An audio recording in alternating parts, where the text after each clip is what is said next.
se alongar demais.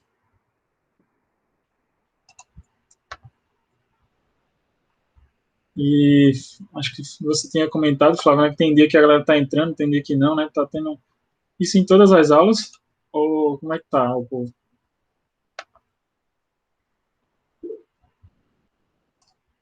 Em todas as aulas, entendi. Certo, certo.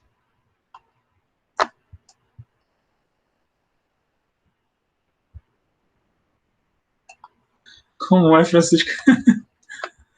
Francisco vem com os comentários engraçados.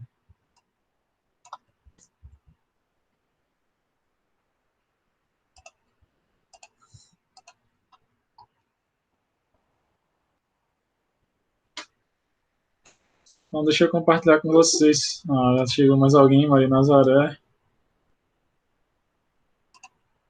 Entrou mesmo? Ah, ok. Veja se aparece para vocês aí esse material aqui. Só organizar aqui, tá? Dá para vocês visualizarem aí? Consegue ver? Ah, beleza, então. Seria o seguinte, a ideia de hoje, né? Já que a gente está falando de coluna, trazer. Todo mundo aqui já ouviu falar, né? Fora, eu comentei já, né? Mas todo mundo já ouviu falar o que é guideline, como aparece aqui, ó. Guidelines. Ou nunca tinha ouvido falar? Flávia já. Os outros meninos que estão aí já também.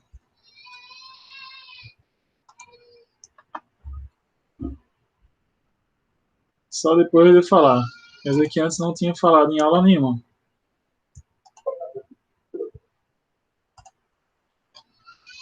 Ah, beleza.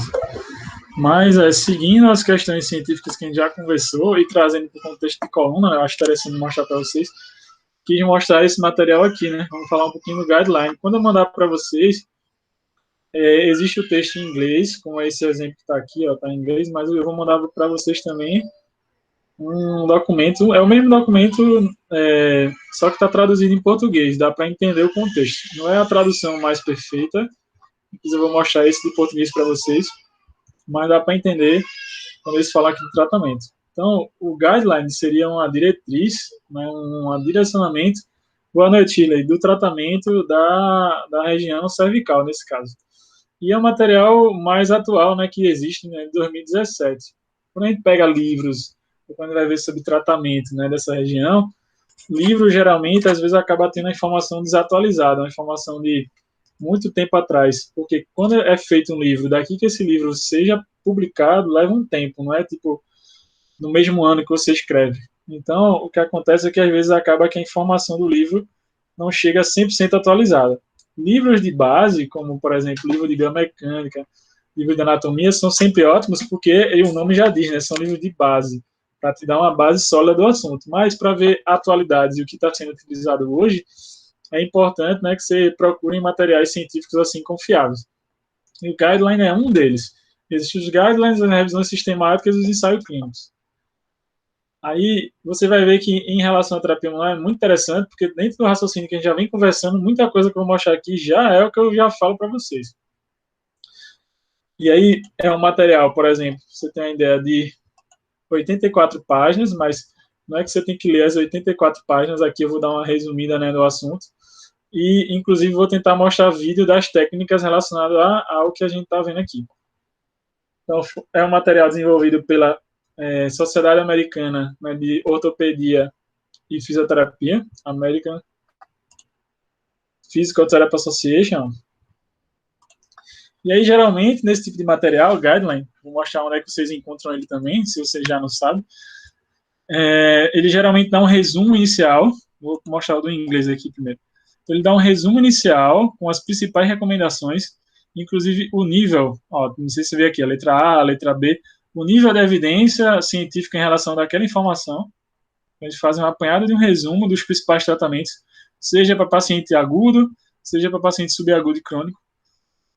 E depois ele vai especificar como foi feita a metodologia do trabalho, a introdução, né, do trabalho, as tabelas relacionando, né, falando os níveis de evidência científica, até chegar diretamente na parte, ó, aqui os tipos de estudo, ó, evidência forte, moderada, fraca. O F é a opinião do expert, ó, você pode ver. Até chegar diretamente no texto mesmo, em relação a, por exemplo, diagnóstico funcional, aí ele fala do diagnóstico. Geralmente, eles trazem a informação do guideline anterior, o último guideline antes desse 2017 foi de 2008, e depois eles trazem a informação ó, de 2017. Aí tem o fator de risco para a região cervical, curso clínico da doença e prognóstico. Então, veja que é bem completo. Aí traz ó, a parte de patologia, ó, fraturas, diagnóstico diferencial, exames de imagem, certo, pessoal? Exame físico, o que é que você deve avaliar, né? O que é que eles recomendam que você avalie. Ó, a parte física, mensuração, certo? Para depois de tudo isso, eles ainda trazem em tabelas ó, o resumo das coisas. Para no final de tudo isso, eles trazerem a parte ó, de intervenção. E aí sim, agora vai se aprofundar nos tratamentos e mostrar o que é recomendado ou não. Tudo bem até aqui, pessoal? Vocês estão conseguindo me ouvir? Sim ou não?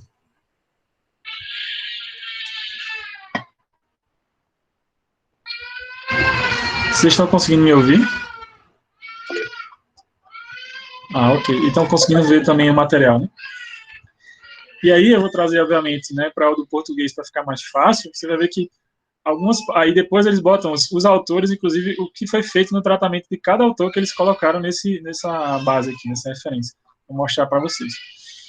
No português, vocês vão ver que nem sempre vem. Vou ampliar aqui um pouco para a gente ver. Nem sempre vem da melhor forma, assim, 100% traduzido, mas no contexto geral você consegue entender o que é que ele quer dizer.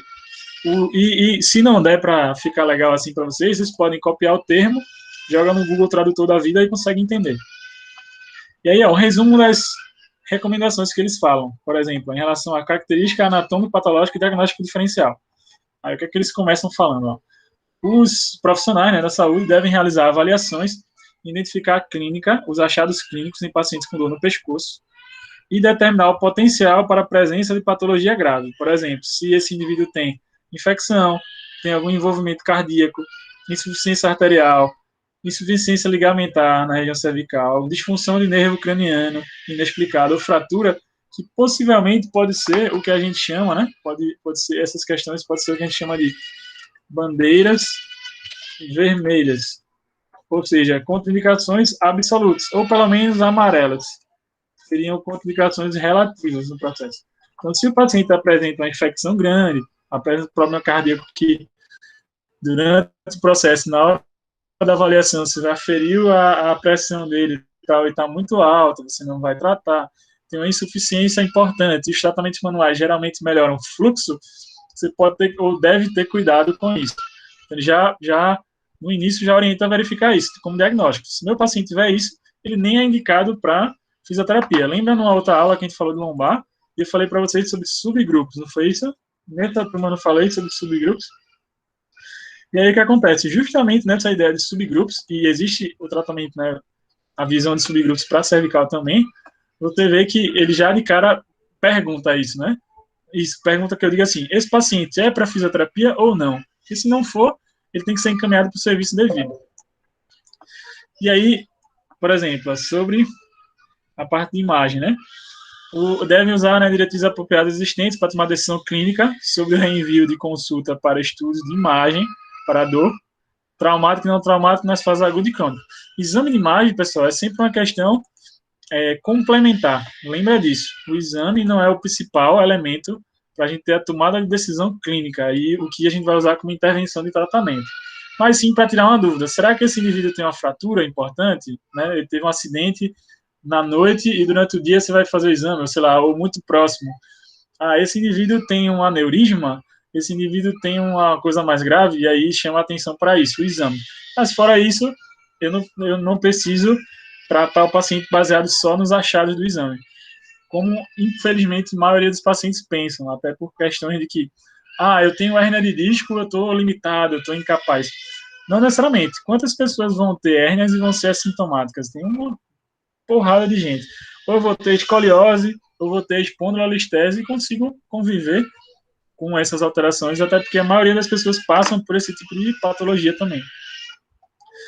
E aí, em relação à medida, né, a medida física no exame, devem usar, né, não só medida física, exames, relato. Os profissionais devem usar de questionários de autorrelato validado para os pacientes com dor cervical, para ver o estado inicial do paciente, para monitorar mudanças relativas à dor, função, inabilidade e a questão psicossocial. Existe, deixa eu voltar para aqui para vocês me verem. Vocês conseguem me ver, pessoal? Aparece aqui para vocês. Existe um aplicativo no celular de fácil acesso. Hoje mesmo à tarde eu estava fazendo uma live, até Flávia me disse que entrou, né, para ver e tal. E eu citei esse aplicativo chamado Physiotherapy Questionnaires. Só que ele é em português mesmo. Ele foi desenvolvido pela pessoal da Universidade Federal do Ceará. E aí, já que vocês dizem que conseguem me ver aí, esse questionário só não consegue quem tem celular iPhone, mas quem tem celular Android consegue. E aí o que acontece? É um aplicativozinho, não sei se vai dar para ver, da corzinha verde aqui, em que você clica nele, aí ele aparece as regiões. Se dá para ver as regiões. E aí você vai, por exemplo, a gente está falando de cervical, aí tem aqui cervical, você vai clicar, aí existe um questionário chamado Neck Disability Index, que você tem aqui para preencher. E aí vão vir perguntas específicas sobre as questões cervicais. Esse questionário Neck Disability Index é o questionário, inclusive, utilizado nas pesquisas científicas, ou seja, é baseado em estudos e tudo mais. Não foi da cabeça da gente. E aí você preenche o nome do paciente, tem como botar e-mail, data de nascimento, qual membro avaliado, sexo, anotações. Aqui eu vou botar só o nome, só para dar o exemplo. E aí boto para começar o questionário e ele vem diversas perguntas. Uma lista de perguntas que o paciente vai marcar. E aí, por exemplo, tem perguntas relacionadas à intensidade da dor. E aí o paciente vai preencher: eu não tenho dor nesse momento, ou a dor é muito leve, a dor é moderada, a dor é razoavelmente grande, a dor é muito grande, a dor é pior. Cuidados pessoais relacionados a lavar, vestir-se, a levantar coisas, a leitura, dores de cabeça relacionadas ao uso de telefone, de coisa do tipo. Prestar atenção se por conta da dor a pessoa fica inquieto.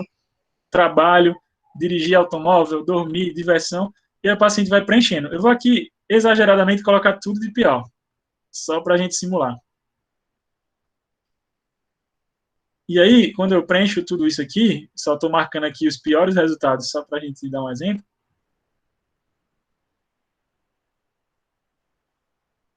E aí, terminou tudo, aí tem a parte para você apertar OK aqui, ó, o botãozinho, você aperta OK, isso vai me gerar uma nota. Aqui é uma nota 80, por exemplo.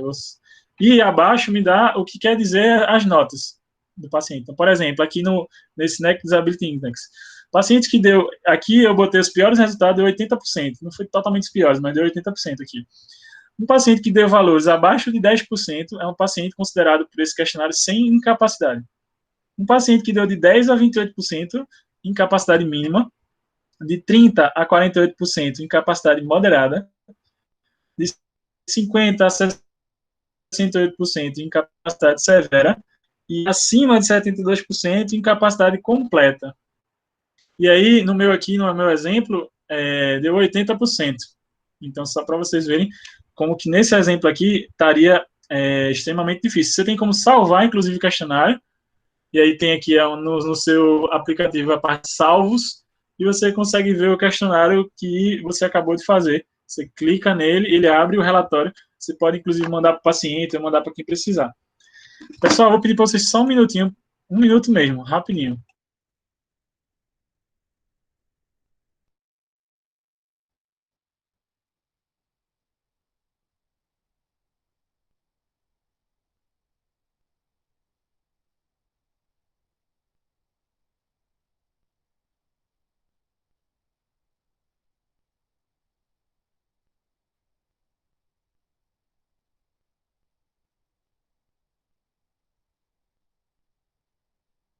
Pronto, estou de volta. E aí, feito esse questionário, isso eu estou dando exemplo de cervical, mas eu tenho esses questionários para joelho, para ombro, para lombar, para tudo, me dá um norte em relação a como está a incapacidade desse paciente. Eu posso utilizar esse questionário, eu posso utilizar uma coisa chamada CIF, se vocês já ouviram falar da CIF, eu também posso utilizar, né, em processo de avaliação, e verificar essas questões. Além disso, eu posso utilizar a EVA, que é a escala visual analógica, o paciente vai dar uma nota de 0 a 10, e que 10 é aquela dor, né, pior, o paciente estaria na emergência, etc., e 0 nenhuma dor. Existe também para avaliação de dor, não é tão comum nos atendimentos de clínica, mas em pesquisa o pessoal usa, e que se você tivesse acesso, você podia utilizar também para dor, que é o algômetro de pressão, que é um equipamento específico para ver sensibilidade tecidual. Eu posso até mostrar já nos vídeos aqui o algômetro, o exemplo do algômetro.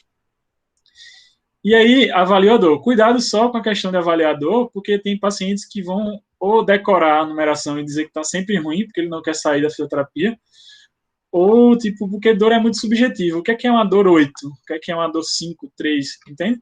A gente tem que ter um pouco de cuidado com isso.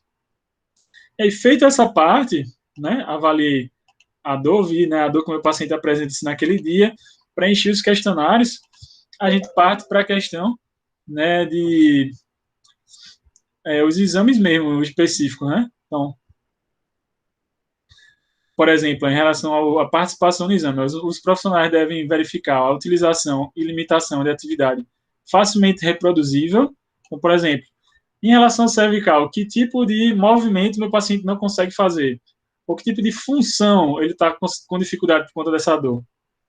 Hoje em dia, nos estudos e na fisioterapia de maneira geral, se fala muito sobre funcionalidade. A gente tem que trazer essa questão de funcionalidade para a prática. Então, pensar no paciente, às vezes na neuro se pensa muito bem nisso, às vezes na traumato e outras áreas nem tanto. Pensar na tarefa do indivíduo, na tarefa que ele realiza. E aí verificar a função, certo? E o que é que isso está relacionado. Além disso, também avaliar, por exemplo, se tem alguma deficiência de função do corpo, verificar, por exemplo, se o paciente tem, né, dor no pescoço, relacionada a déficit de mobilidade, então ele não consegue fazer uma boa flexão, extensão, inclinação, rotação. Ele não tem amplitude de movimento ativa nos testes de movimento. Ele tem alguma alteração de mobilidade na cervical e também pode se estender para a torácica ou para a lombar ou para o sacro. A gente sabe que, anatomicamente falando, existe uma inter-relação entre eles, que, por exemplo, é a medula, né, que passa desde a cervical e vai até a região do sacro. Então, se eu tiver um bloqueio sacro, pode acontecer por essa via, né, da medula, gerar um tensionamento na cervical, ao contrário também. Então, eles falam aqui, por exemplo, no guideline, né, na diretriz, de você avaliar também, além da cervical, avaliar torácica e avaliar lombar, sacro, tá? Ver se esse paciente tem, além do dor no pescoço, dor de cabeça, certo? Então, ver como é que está essa mobilidade. E também pode associar esses testes funcionais com testes neurodinâmicos, como, por exemplo, teste de Sperling, teste de distração, teste de Valsalva, que são testes ortopédicos, e o teste neurodinâmico, um famoso, né, pode ser o SLAMP. SLAMP teste. Todo mundo lembra desses testes, ou já viu esses testes. Teste de Sperling, que é para simular uma compressão, né, na cervical. Também, às vezes, tem o nome de Jackson, né, o teste. Existe o teste de distração. Esse Sperling, você vai fazer uma compressão. Então, quando eu comprimo, pode ser que o paciente relate um aumento do sintoma. O teste de distração já é um teste para confirmar que você vai fazer um tracionamento da cervical para cima. Então, o esperado é que alivie. E o teste de Valsalva, o paciente vai prender a respiração e vai fazer um movimento como se fosse tossir. Então, isso aumenta a pressão. Esse gerador pode ter também um indicativo de alguma alteração. Acho que esses testes vocês já devem ter visto, não é isso? Vocês lembravam desses testes? Né? Sperling, Valsalva, distração. Só o Flávio que botou sim aqui, mas todos os outros também. Manu botou sim também. Ou seja, são testes que eu posso utilizar associado com a parte de movimentação funcional. Certo? Quanto à classificação, o que é que eu posso? Também pode fazer teste de resistência muscular, para ver força da musculatura. Em relação à classificação, né, diagnóstico. Então, eu posso ver, por exemplo, limitação do movimento da cervical e região superior da torácica, presença de dor de cabeça relacionada à cervical, história de trauma, se esse paciente tem, e geralmente quando o paciente já tem lesões prévias, é mais fácil ter lesões de novo, que se refere também à irradiação. Será que meu paciente tem irradiação? Como é que é essa dor dele? Essa dor dele é pontual? Essa dor dele é em repuxe? É em queimação? É em radiação? É pulsante? Existem os tipos diferentes de dor. E comparar isso com os achados clínicos, para poder tirar as decisões. Então, se o paciente tem dor no pescoço com déficit de mobilidade, dor no pescoço com deficiência de coordenação de movimento, ele teve uma lesão, por exemplo, de chicote. Não sei se vocês lembram o que é lesão de chicote. Lesão de chicote, deixa eu aparecer de novo para vocês me verem, é aquela lesão famosa, né, da galera, ou no carro ou no ônibus, né?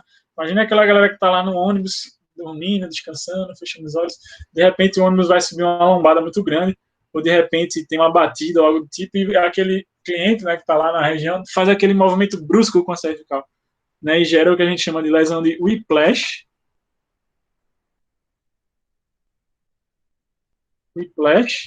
ou de chicote, né, que é esse movimento brusco exageradamente para frente, que pode também comprometer a cervical. Se forem pesquisar, existe hoje em dia tratamento, né, artigos científicos só com estudos sobre lesão de whiplash, por exemplo, só para vocês terem ideia. E aí, dor no pescoço relacionado com dor de cabeça e dor no pescoço com irradiação. Então, a gente tem, se a gente fosse dividir em subgrupos de tratamento, existe o paciente que tem dor com déficit de mobilidade, dor com déficit de coordenação, muito parecido com a lombar. Dor também relacionado com dor de cabeça e dor com irradiação, a chamada dor radicular. Isso lembrando que é o resumo, a gente nem lê o texto completo, tá? É só para já clarear na cabeça de vocês. Em relação à intervenção, eles separam no guideline, nesse material, intervenção para os casos agudos, intervenção para os casos subagudos e crônicos, certo? Então, por exemplo, nos quadros agudos, o que é que ele fala? Fazendo um trabalho de mobilização ou manipulação sobre a região torácica, ó. Por que torácica? Porque a região cervical já é uma região de muita dor.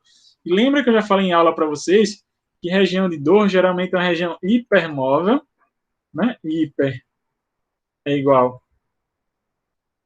a dor, região de sintoma, e provavelmente essa região torácica está hipomóvel. Então, você trabalhar a torácica, além dela estar hipomóvel, a gente, né, como fisioterapeuta, precisa tratar as regiões hipomóveis, você pode promover um estímulo de irradiação, né, um estímulo à distância, né, trabalhando na torácica para melhorar uma questão cervical. Inclusive, também pode melhorar, né, você manipular a torácica ou mobilizar a torácica, disfunções lombares também, pelo mesmo princípio. Associado a um programa de exercícios para o pescoço de mobilidade, fortalecimento das musculaturas da região escápulo-torácica e associar esse tipo de conduta. Também pode fazer a mobilização, né, e manipulação da região sacral, né, que tem tudo a ver por conta da questão da medula. Aí, subagudo, já diretamente, eu trabalho de cintura escapular, exercício para cintura escapular, então já nem fala mais de técnicas diretamente para torácica e terapia manual. Veja que a terapia manual cai muito bem nas partes agudas, principalmente, que o paciente está travado, que vai precisar ser tratado na maca, mas quando o paciente já vai indo para uma fase subaguda e uma fase crônica, eles já indicam inicialmente, né, ó, até está aqui como ó, manipulação torácica e cervical, imobilização. Só que depois de você fazer um trabalho com exercícios, ou seja, com cinesioterapia. Além do que, por exemplo, o paciente numa fase aguda está com o pescoço travado. Então veja que só numa fase aguda eles indicam a manipulação cervical. E agora o paciente já está um pouquinho mais destravado, mais confiante no seu tratamento, e aí você pode entrar bem com a técnica manipulativa cervical. E numa patologia crônica, como tratamento, o que é que eles indicam de cara? Né, os médicos devem proporcionar uma abordagem multimodal. Hoje em dia se fala dessa abordagem multimodal, que quer dizer o quê? Tratamento da fisioterapia e também associar com outros segmentos, né, questão de multidisciplinar, que está relacionado também ó, como conduta da fisioterapia. Manipulação torácica e manipulação da região sacral, Opa, só um minuto. Exercício misto para a região cervical, escápula torácica, exercício neuromuscular, exercício de coordenação, propriocepção e treinamento postural. Ó, então já está dizendo que tipo de exercício tem que fazer. Alongamento, fortalecimento, treinamento de resistência, condicionamento aeróbico, elementos cognitivos, agulha, né, a parte de acupuntura, laser, dry needle também, tração manual, certo? Podem ser recomendados no paciente crônico. O que vai me fazer escolher ou o exercício neuromuscular, ou a agulha, ou o laser? Como que o meu paciente se encontra, primeiro, e além disso, que tipo de alongamento que eu vou fazer nele? Porque veja que aqui eles botam de maneira geral, né?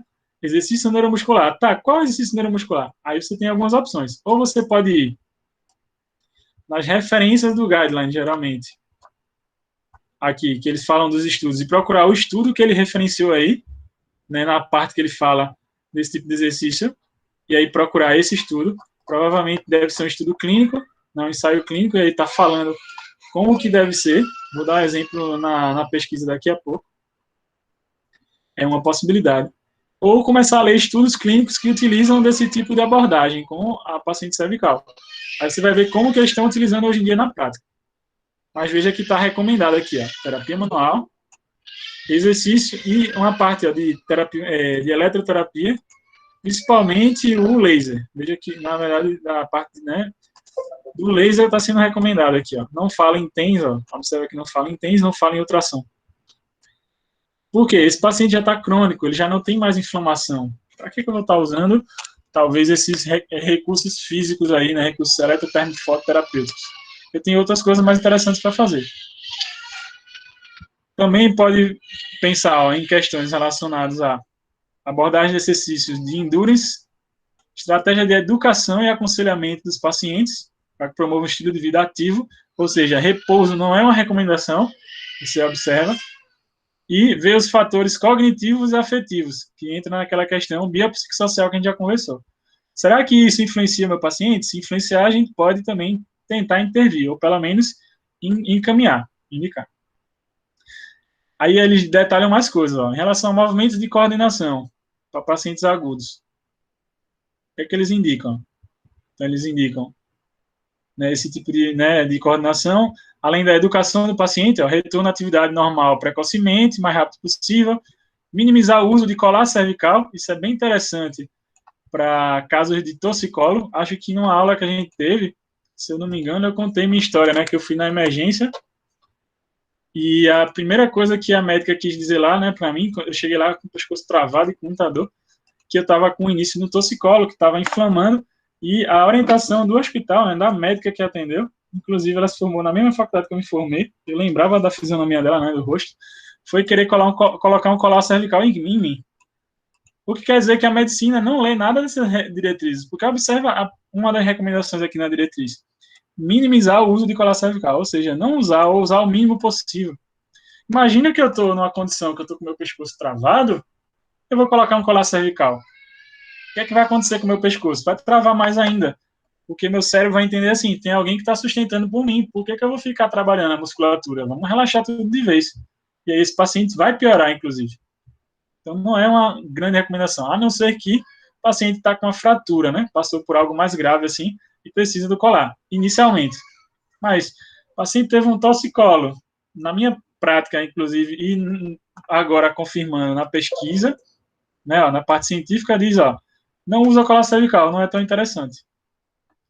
Realizar exercícios posturais e de mobilidade para diminuir dor, certo? Aí também tem, ó, falam, ó, exercícios de técnicas manuais de mobilização, ó, a terapia manual está aí incluído, mais exercício. Se você for fazer uma pesquisa hoje nos sites de busca, PubMed, etc., que a gente já mostrou aqui um pouquinho, né, para vocês, na Pedro, a maioria dos estudos hoje em dia, se você vai na PubMed hoje e bota terapia manual, um monte de estudo hoje que está sendo publicado, eles geralmente estão associando já no estudo. Terapia manual mais exercício, como está escrito aqui, ó, a associação. Porque eles estão vendo na prática profissional que quando eu associo os efeitos da terapia manual com o exercício, potencializa a terapia manual. Então, por exemplo, que tipo de exercício é associado à terapia manual? Exercício de fortalecimento, de resistência, de flexibilidade, postura, coordenação, exercício funcional, que eu possa estar associando, certo? Também vê a questão sobre,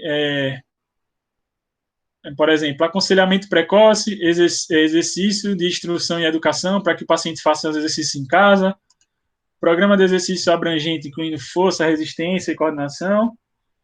E veja que depois de todas essas recomendações, agora que aparece aqui, ó, TENS. Então, TENS não é a primeira recomendação, certo?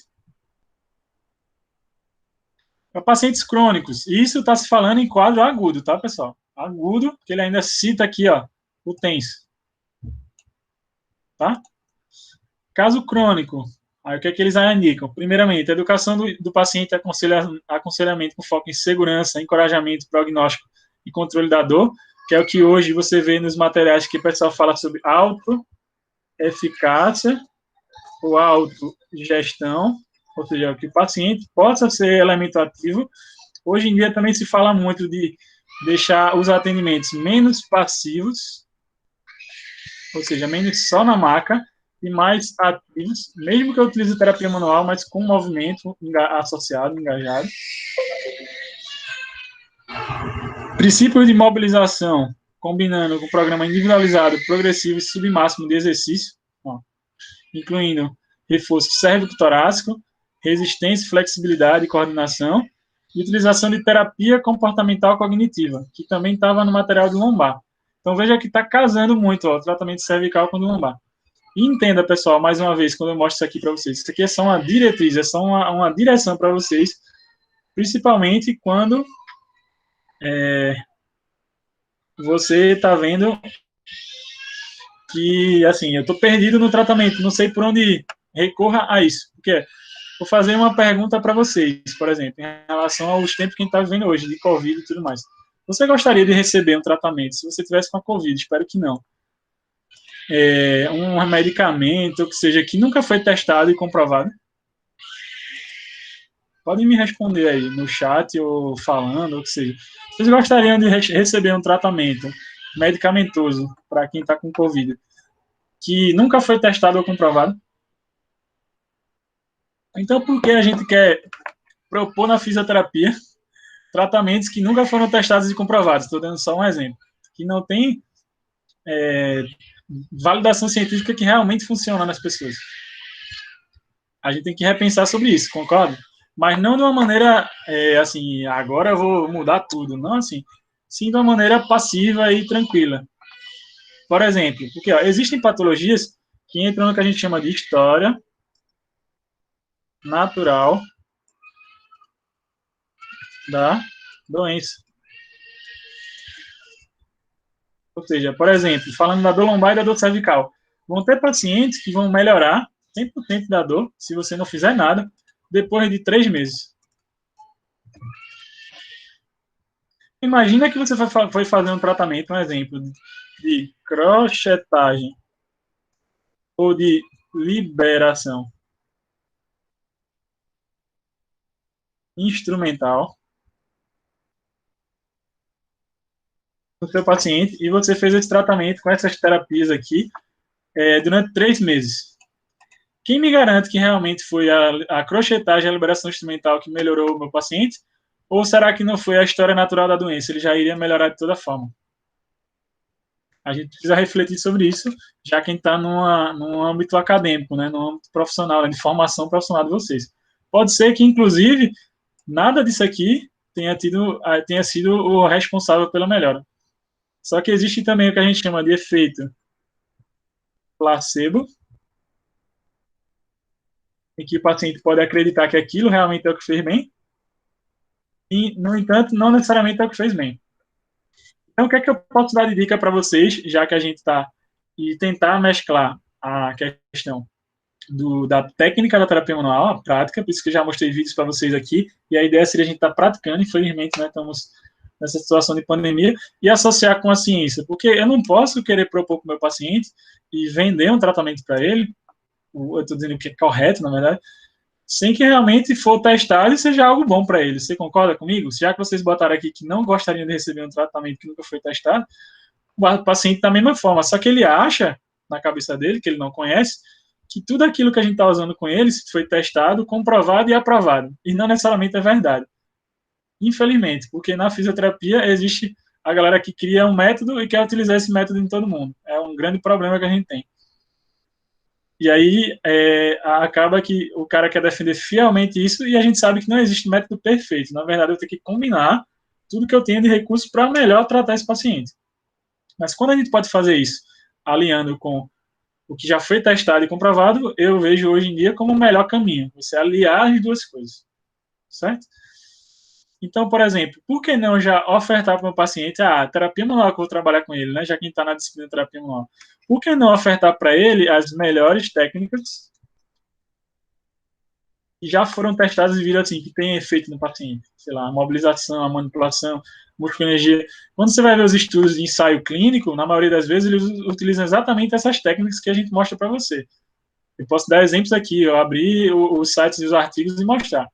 Então, assim, eu digo como dica, já que tem uma boa parte de alunos nossos aqui, né, tem uns 15 alunos aqui, passem a fazer mais isso, pessoal. Pesquisar o que, é que a galera está fazendo de técnica e tentar trazer isso para a sua prática. Eu entendo a dificuldade pelo seguinte, muitas vezes o problema é porque a gente, às vezes, não consegue nem ler o inglês, ou quando traduz, não traduz legal, como é que eu vou entender isso para colocar na prática? Mas, ó, aqui tem muitas coisas que dá para você entender, ó. Então, por exemplo, ó, trabalhar o princípio de mobilização combinado a um programa individualizado, progressivo e submáximo de exercício. Dá para você entender isso, ó. Trabalhando região cérvico-torácica, trabalhando coordenação. Ou seja, como que eu transformo isso para algo prático? Esse é o nosso desafio. Certo? Aí aqui eles citam ó, uma técnica, essa técnica auto-snag, é uma técnica de deslizamento, deslizamento, auto-snag, exercício. É uma técnica que vem do Mulligan. Não sei se já ouviu falar no método Mulligan. É um método de terapia manual que utiliza as mãos juntamente com o movimento ativo do paciente. Esse auto-snag geralmente o auto-snag o paciente vai fazer sozinho depois. Mas essa técnica de snag, o fisioterapeuta vai fazer a mobilização do segmento e o paciente vai fazer um movimento associado. Então, imagina assim, por exemplo, você quer melhorar o movimento de extensão da cervical. E o terapeuta está com as mãos lá na cervical para fazer a mobilização. O terapeuta vai fazer a mobilização e, ao mesmo tempo, o paciente vai fazer um movimento ativo. No Mulligan, geralmente, tem muito essa pegada de associar movimento ativo com a terapia manual, para diversos segmentos. Eu não tenho formação do Mulligan, mas acho uma formação interessante. Já vi que tem alguns estudos científicos também. Então, assim, dica muito legal que eu posso dar para vocês nesse momento que a gente está de pandemia. Eu estou interessado em me especializar em terapia manual. Adoro essa parte, quero trabalhar. Pesquise nos estudos, assim, quais são as técnicas que estão sendo mais testadas. Técnicas que geralmente têm uma boa adesão ao tratamento. Né? Osteopatia, por exemplo, quiropraxia, o próprio Mulligan, Maitland, o Mackenzie, método Mackenzie, saiu digitado errado o quiropraxia aqui.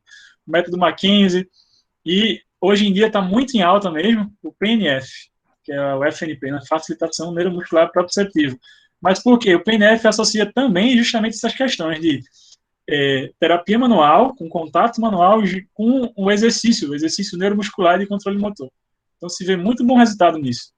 Por que não utilizar coisas assim, que estão em evolução e que estão sendo feitas sempre em cima disso? Eu acho interessante para vocês, alunos, já entender um pouco, pelo menos, de como isso funciona e tentar trazer para a prática. Por isso que eu estou mostrando um material desse para vocês, certo? Existem clínicas no Brasil e fora do Brasil hoje em dia que trabalham pura e exclusivamente com PBE, que é a prática baseada em evidência. Tem uma grande clínica em Campinas, não sei se eu já falei nessa turma, mas devo ter comentado, chamada Instituto Wilson Mello. Se você entrar no Instagram para ver os caras, eles só trabalham com PBE nos tratamentos. Todos os tratamentos deles, na clínica deles, o cara comprou essa ideia, é baseado em evidência científica, baseado no que a ciência testou e comprovou. Ou seja, você vai estar levando para o paciente de vocês aquilo que tem mais de mais atual e que funciona, e quebra um pouco essa barreira que existe às vezes. Não sei se vocês acompanham assim os grandes profissionais aí nas lives, nas aulas, que se parece que existe, né, do pesquisador com o clínico. Parece que são dois mundos completamente diferentes. Ah, eu sou pesquisador, eu não vou ter envolvimento com a clínica, aí eu sou clínico, não vou ter envolvimento com a ciência. O bom profissional hoje em dia tem que ter uma boa cabeça de pensar em como eu interajo os dois, ou como eu junto o melhor de cada coisa, o melhor da ciência e o melhor da clínica, certo? Essa seria a minha dica que eu posso dar para vocês. Então, eu falo sempre de mobilizações e manipulações aqui, né, por exemplo, a Altsnag de novo aparecendo, a manipulação cervical, mobilização para pacientes crônicos, certo? Então, aqui tem alguns resumos da recomendação. Lembrando que isso aqui é só a parte do resumo. Sigo no texto, o que é que ele vai me apresentar? Ele vai me apresentar mais explanados sobre... Vou só passar essa parte, que são aquelas tabelas iniciais. Mas, ele vai me explanar sobre o diagnóstico. Então, por exemplo, em 2008, como é que era o diagnóstico? Dor e comprometimento do pescoço é muito comum. Estima-se que 22 a 70% da população terá dor no pescoço em algum momento de suas vidas. Além disso, essa dor ela está aumentando em determinado momento, ou seja, tem dados numéricos de quanto da prevalência na população dessa patologia. História natural da dor no pescoço parece ser favorável. Acabei de falar para vocês de história natural, né, da dor. Certo? Então faz um apanhado geral sobre diagnóstico. E depois ele coloca um estudos também, por exemplo, em uma revisão sistemática por fulano de tal, prevalência das disfunções no pescoço variou de 30% a 50% na população geral. E uma prevalência em um ano variou de 2% a 11% na população em geral. Aí, eu me interessei por esse estudo, pega a referência do cara e vai ler a referência do cara. E aí vocês começam a ter um senso mais crítico em tudo que vocês estão aprendendo. Aqui é outro estudo falando sobre prevalência, e tem alguns dados. Não vou ficar aqui me detendo nisso, só queria mostrar para vocês que é um material legal para você se atualizar. Aí, fatores de risco. Então, olha o que se pensava em 2008, por exemplo, e depois eu vou mostrar em 2017. Fator de risco para dor cervical seria pessoas com idade superior a 40 anos, que tem coexistente dor lombar também. Então, se o paciente tem dor lombar, pode ser que ele venha desenvolver dor cervical, uma longa história de dor no pescoço, que realiza atividade de bike, ciclismo como atividade regular, porque vai estar numa posição, né, na bicicleta, pode ser que tensione cervical, perda de força nas mãos, atitude preocupante, má qualidade de vida, né, esse indivíduo tem isso, podem estar relacionados com dor no pescoço, certo? Aí eles citam alguns estudos em 2017, o que é que eles veem? Duas revisões sistemáticas recentes indicam que o sexo feminino e a história prévia de dor são os fatores de risco. Já mudou um pouquinho para 2008. Então, por exemplo, hoje em dia, né, o que é que se vê? Que ainda não tem algo mais atualizado do que esse 2017. Mulheres têm uma tendência maior de ter dor cervical mais do que o homem. Aí depois a gente precisa estudar o porquê disso, né? Tem as questões fisiológicas também, né, relacionadas a isso. E na maioria das patologias, incrivelmente, as mulheres geralmente, né, sofrem mais do que os homens, coitadas de vocês. E história prévia de dor, ou seja, se ele já teve lesão anterior na cervical. São fatores de risco mais fortes.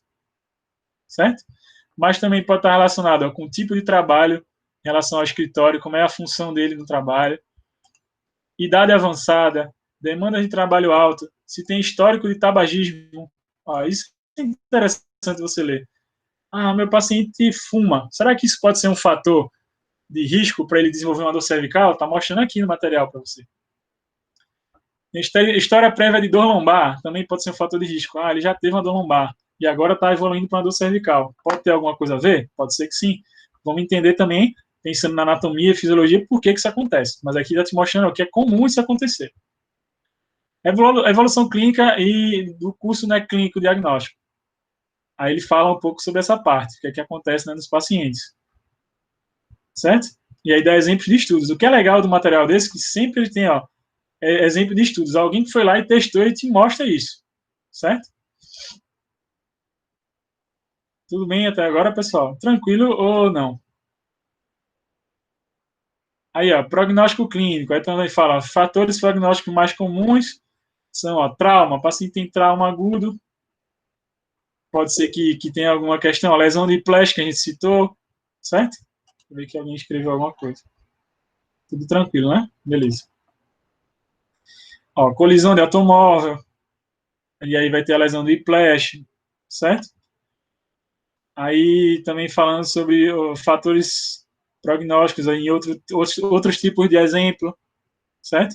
Ó, aqui falando, ó, fulano Thomas de Etiol relatou que pouco se sabe sobre o curso natural da radiculoplatia cervical. E, ó, em um único estudo, 51 pacientes, e era 43% dos casos não teve mais sintomas depois de alguns meses.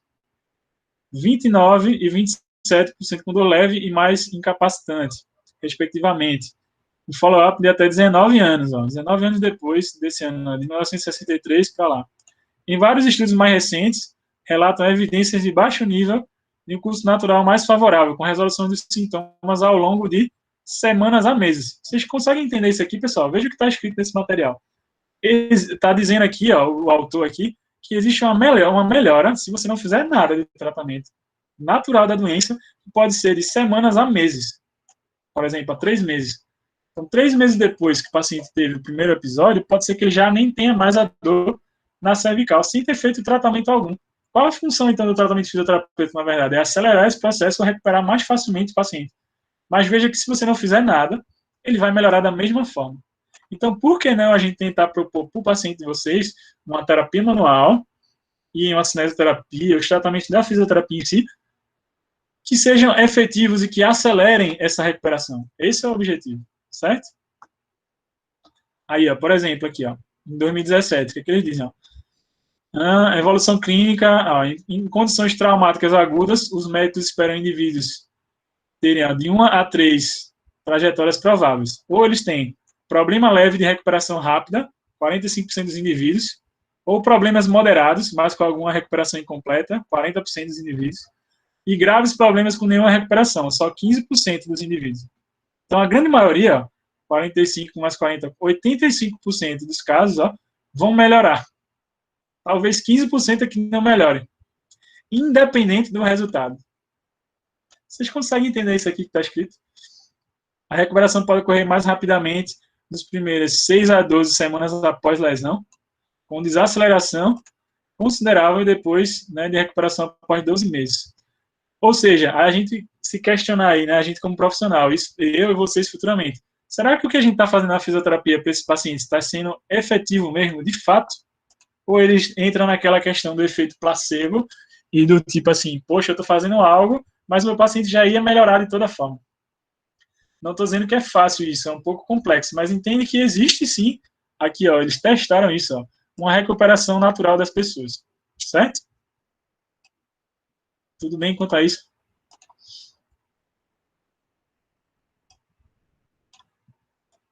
Certo? Tranquilo até então? Aí, por exemplo, se o indivíduo tem uma deformação angular no pescoço, por exemplo, uma escoliose, ou uma lordose, uma hiperlordose, tem algum impacto, teve num veículo e teve uma colisão, tem um apoio de cabeça na colisão, idade avançada, etc., isso pode gerar um prognóstico bom ou ruim, né? Normalmente ruim. Certo? Aí aqui é tudo falando sobre essas questões de prognóstico. Passei sobre prognóstico, agora eu estou na parte de características anatomopatológicas. Eu estou falando mais assim, porque para a gente se deter na aula e ter tempo de tirar dúvidas de vocês, mas depois o ideal seria, e a dica que eu dou, ler esses materiais com calma. Em 2008, o que é que eles vinham sobre isso, né? Embora a dor de garganta, né, a dor no pescoço, pode estar associada a processo degenerativo, identificado durante o exame de imagem, o tecido que está causado no pescoço de um paciente é mais frequentemente desconhecido. Assim, os médicos, né, os profissionais de saúde, devem avaliar a função prejudicada de músculo, tecido conjuntivo nervoso, associado ao tecido patológico, identificando quando o doente apresenta com dor de pescoço.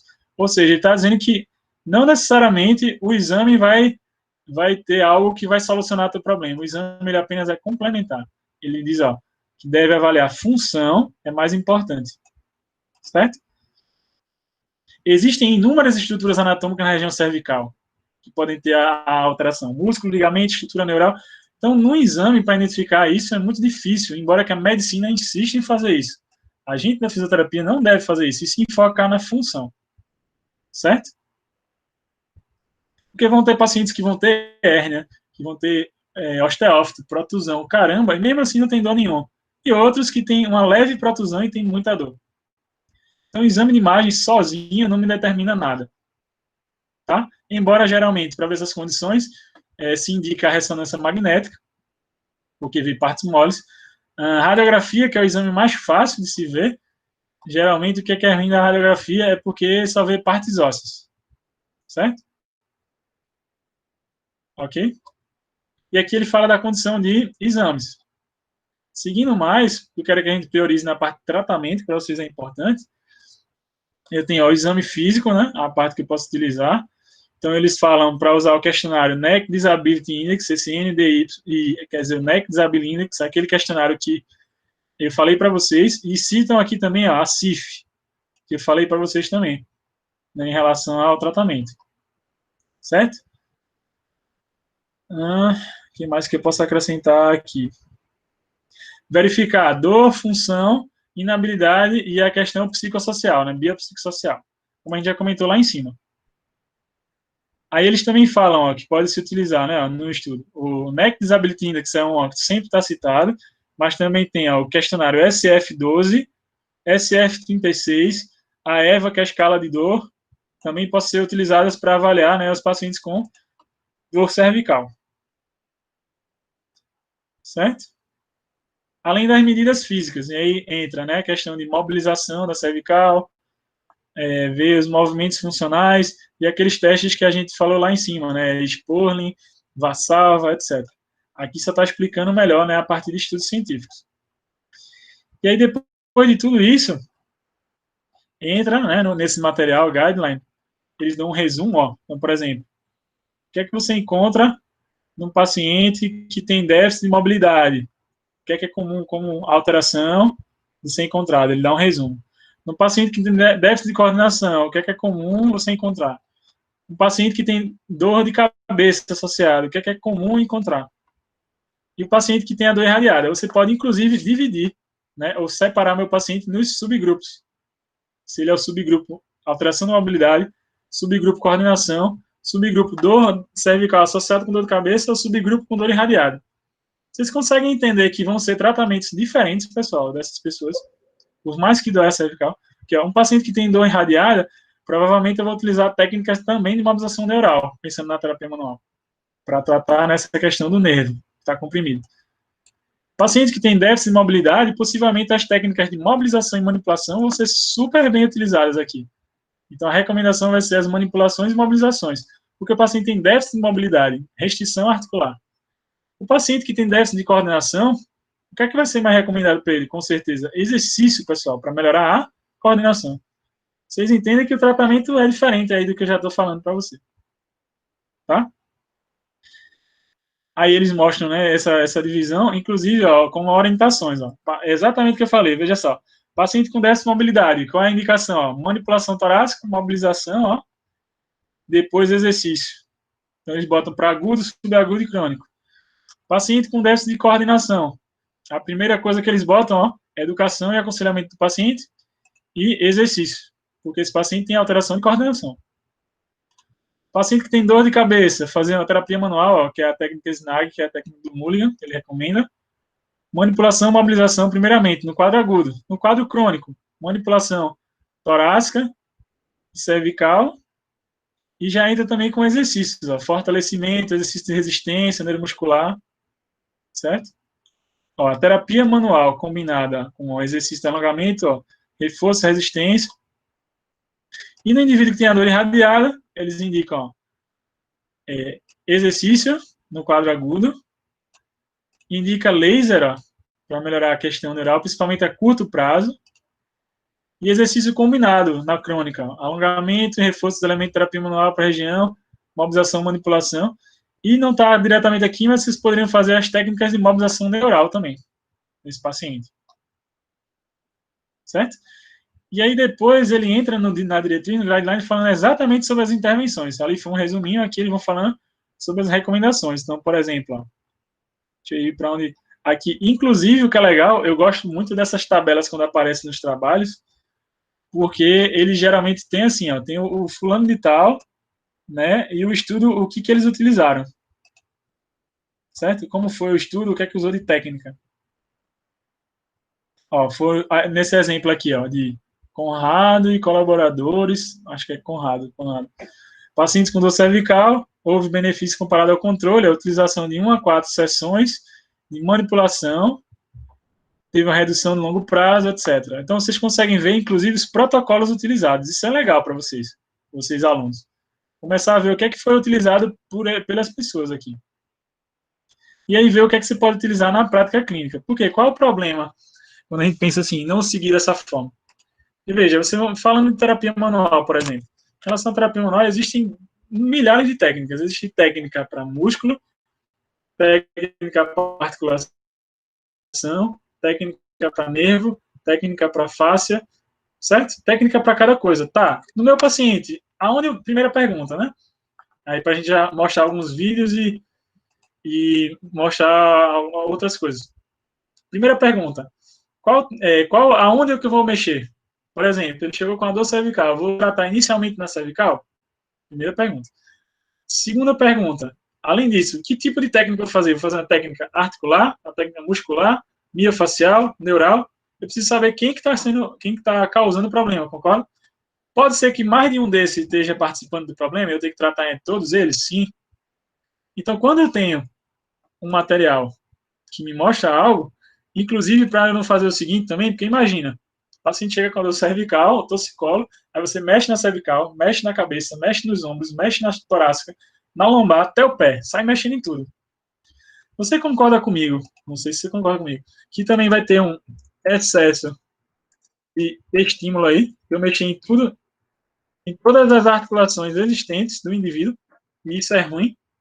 Eu tenho que, na minha terapia, o ideal seria fazer menos estímulos, só que nos locais pontuais em que precisa mexer. Por isso que se bate tanto na tecla, na fisioterapia de maneira geral, hoje a gente está falando de terapia manual, na questão da avaliação. A avaliação ela é soberana. Ela é que vai me mostrar onde que eu vou mexer. Aí por isso que eu tenho que testar, por isso que eu tenho que palpar, por isso que eu tenho que observar o indivíduo. Hoje, à tarde, eu estava conversando com um amigo, né, Rafael, uma live bem interessante falando de corrida. Ele também tem formação em terapia manual, osteopatia, tudo, fez PNF também. E ele estava me falando exatamente isso no contexto dele, porque ele atende corredor, é um contexto diferente do indivíduo trabalhador comum. Mas assim, ele disse para mim, né, Eduardo, mas ó, como é que eu faço só terapia manual na maca e sendo que meu atleta vai correr, sei lá, uma maratona, 42 quilômetros em pé, e vai correr. Como que eu vou avaliar ele deitado numa maca, sendo que a função do dia a dia que ele desempenha é em pé e correndo? Vocês concordam comigo que não tem muito sentido? Eu avalio o cara, eu faço tudo o que tem que fazer com ele deitado, depois ele vai se levantar e vai correr. Beleza. E como é que eu controlo ou observo as questões na corrida e no gesto que ele realiza? A mesma coisa para um funcionário. De que adianta? O funcionário trabalha 200 mil horas sentado no computador. Aí ele vai para a sua clínica, você vai fazer tudo que é dentro da terapia manual, que é excelente, tem que fazer assim. Mas eu tenho que fazer depois o quê, pessoal? Exercícios do trabalho que ele consiga ficar bem na posição que ele trabalha, ficar mais horas sentado, que ele consiga, durante o trabalho, levantar e fazer movimentos, trabalhar o corpo. Vocês conseguem entender isso, sim ou não? Porque senão não tem sentido. Você faz a massagem, esse paciente melhora, beleza, melhora, né? Vou botar assim, melhora. Aí ele vai embora, na outra semana ele volta e está com o mesmo problema. Por quê? Primeiro de tudo, que ele vai viciar na tua massagem, só quer receber terapia manual, porque ele acha, pô, tô tenso, tô relaxado, vou para lá para relaxar. Isso é bom e não é, porque você fideliza o cliente, mas ele também nunca melhora. E para fisioterapia, quando não tem uma melhora, isso é ruim. Porque imagina aquele paciente que fica na mão de vocês durante 40 sessões, 80 sessões. Isso é bom ou ruim? O que é que vocês acham de manter um paciente com vocês durante 80 sessões? Isso é bom ou ruim? Flávio botou aí, péssimo. O ideal seria o paciente vir para você com poucos atendimentos, 1, 2, 3, 5, no máximo 10 atendimentos, o cara já está excelente, muito bom. Tendo trabalhado, inclusive, fortalecimento, criometria, propriocepção, etc.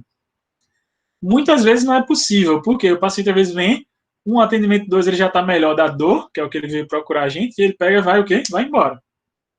Mas a gente tem que ter consciência de que tem que trabalhar todas essas coisas, e a gente tem que ter consciência que um paciente que fica muito tempo com a gente, quando eu digo muito tempo, desse exemplo, de 80 consultas ou mais, algo que a gente tem que repensar. A gente precisa repensar em relação ao que a gente está fazendo com esse paciente. Será que as condutas que eu estou utilizando em terapia manual, todo o atendimento, está sendo efetivo realmente? Porque imagina, o pessoal adora, né, na terapia manual as manipulações, aprender, né, as manipulações.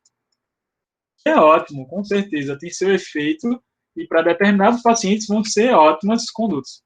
Só que imagina que também acontece o seguinte, vão ter pacientes que vão viciar na manipulação. Então ele vai para você, vou dar um exemplo meu, na osteopatia é super comum isso. A galera vai procurar o osteopata porque quer ser estralado todinho, porque dizem que é bom e porque a expectativa do paciente em relação a isso é boa, né? Inclusive já foi feito estudo disso, de ver que a satisfação do paciente em achar e saber que vai receber uma manipulação, ela é alta. Não necessariamente o resultado é alto também, mas a satisfação do cliente é alta. Então o cliente já vai para a sua terapia esperando que ele vai receber a manipulação, porque ele está indo num osteopata. O osteopata vai me estralar. E a gente sabe que, por exemplo, falando de osteopatia, para quem depois vai fazer formação ou não, na terapia manual, a manipulação é uma das técnicas que a gente tem na filosofia osteopática. Então tem muita coisa também, às vezes errônea, que acontece aí nas conversas, nos estudos em relação a tanto a terapia manual quanto a fisioterapia no geral, e que a gente não pode cometer o mesmo erro. Ou você, como aluno, já tendo essas informações que a gente, professor, está trazendo para você, o ideal é que você se informe melhor ainda para evitar esses erros, porque assim, o erro vai acontecer? Vai, obviamente. Você não vai recuperar todos os pacientes que você vai atender. Muito difícil aquele fisioterapeuta tem 100% de efetividade no seu tratamento. Isso não acontece. Mas, assim, com a experiência, com a vivência, com os estudos, etc, etc, a chance de você reduzir esses erros é muito maior. Porque você já teve as experiências e já sabe o caminho. Inclusive, já sabe, assim, aonde foi o erro e como que você pode melhorar. Porque você já teve experiência. É diferente daquele que nunca tratou ninguém. E não sabe nem por onde começa. Que geralmente é o medo que vocês, alunos, ficam. Meu Deus do céu, eu vou atender paciente semana que vem no estágio. E agora? O que eu vou fazer? Parece que tudo que você aprendeu até agora é esvaziado da sua cabeça. Meu Deus do céu, eu vou atender alguém amanhã. E agora? O que é que eu faço? No entanto, qual a dica que eu vou dar, e que acredito eu que os professores de estágio devam dar para vocês, mesmo que não dê, vocês podem fazer, inclusive, para se safar dessa situação. Sigam as evidências científicas. Vocês, pelo menos, não vão estar fazendo feio. Vocês, pelo menos, não vão estar fazendo nada errado, porque está comprovado que funciona. Quanto a isso que eu estou falando para vocês, ficou claro ou alguma dúvida?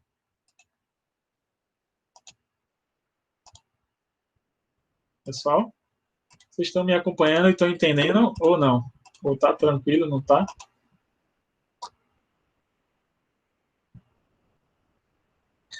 Aí Francisco botou, ou vai no banheiro para ligar para alguém, né, para tentar informação extra. Certo? Ou seja, minha dica que eu dou, não é que isso aqui está 100% certo, mas se você tiver algum tempo aí da sua hora de estudo para dedicar, para dar uma olhadinha no que a galera no mundo aí fora está fazendo, e o que eu posso implementar disso na minha terapia manual, na minha cinesioterapia, na minha fisioterapia, eu acho, hoje, com a visão mais abrangente, muito interessante. Vou dar um exemplo do kinesiotape, a própria ventosa e essas terapias, dry needle.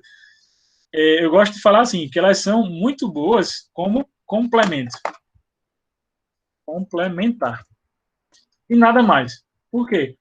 O que é que faz, de fato, o paciente melhorar, pessoal? Pelo menos o que é visto e o que foi testado. Duas coisas. Exercício, cinesioterapia, e a terapia manual, que é mais bem visto. O resto eu posso utilizar como complemento, e aí entra, né, quando a gente fala na PBE, que é a prática baseada em evidência, existe também a vontade do paciente. Então, assim, ele viu que, sei lá, o Neymar utilizou o kinésio e a ventosa, e o cara usa. Ah, eu quero usar porque fulano e tal usa. Ah, não, porque artista X, né, sei lá, Antônio Fagundes utiliza, Fátima Bernardes utiliza, e é legal e eu quero. Ou seja, se a vontade do paciente existe, você pode utilizar no processo? Pode, mas é importante você mostrar para ele que existem outras coisas que são muito mais eficazes e efetivas do que isso. Só estou dando um exemplo.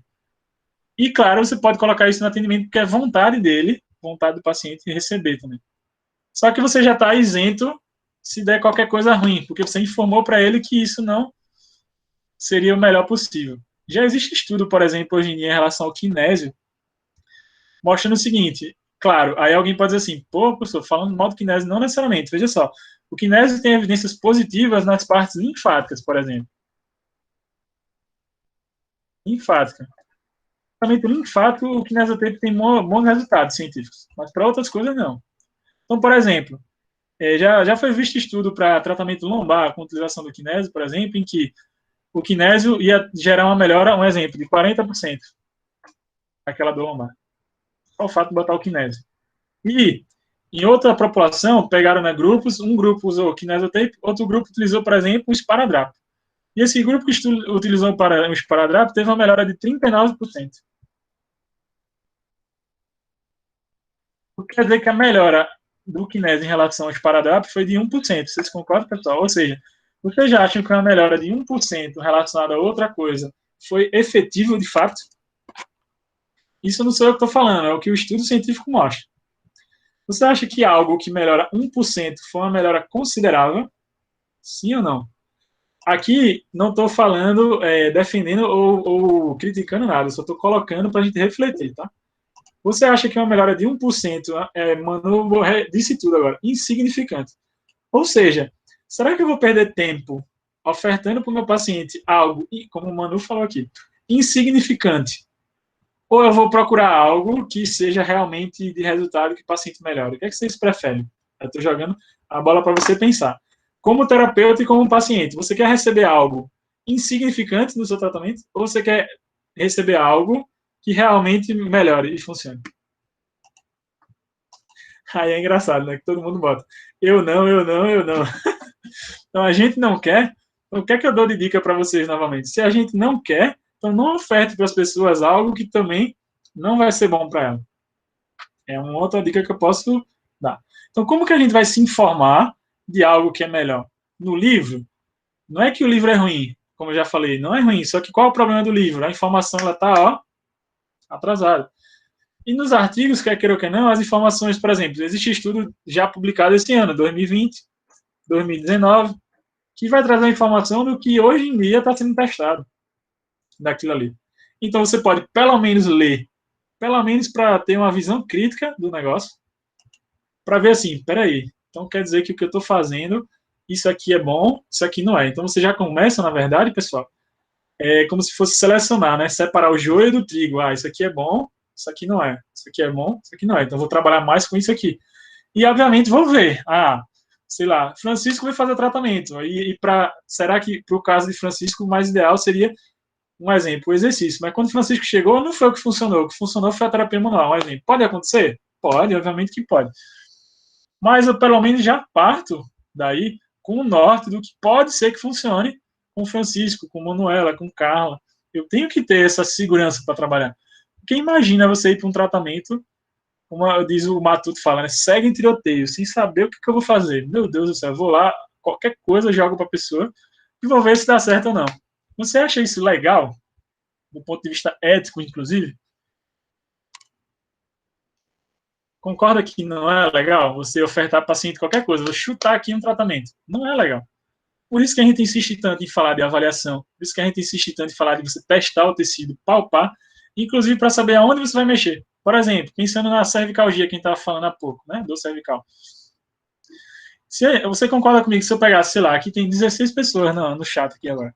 Se todos os 16 tivessem dor na cervical, você concorda comigo que possivelmente vão ter músculos diferentes tensionados e a causa da dor dos 16 são diferentes? Tanto por mais que a dor seja na mesma região, por isso que se fala tanto na individualidade. Eu não posso tratar meu paciente Nunca tratei hoje igual a todos os outros, mas existem coisas que meio que se repetem nas patologias. Você vê tantos que você já começa a ter uma expertise, porque você já atendeu muito. Imagina que se você se especializa em tratamento cervical, agora eu só quero pegar pessoas com cervical. E você já tratou tanto, o que é que você vai criar aí agora, depois de um tempo? Uma expertise profissional. Ou seja, quando você une essa expertise profissional com o que tem de melhor que já foi testado e respeitando o que o paciente deseja, agora você está tratando com qualidade. Não sei se ficou claro isso.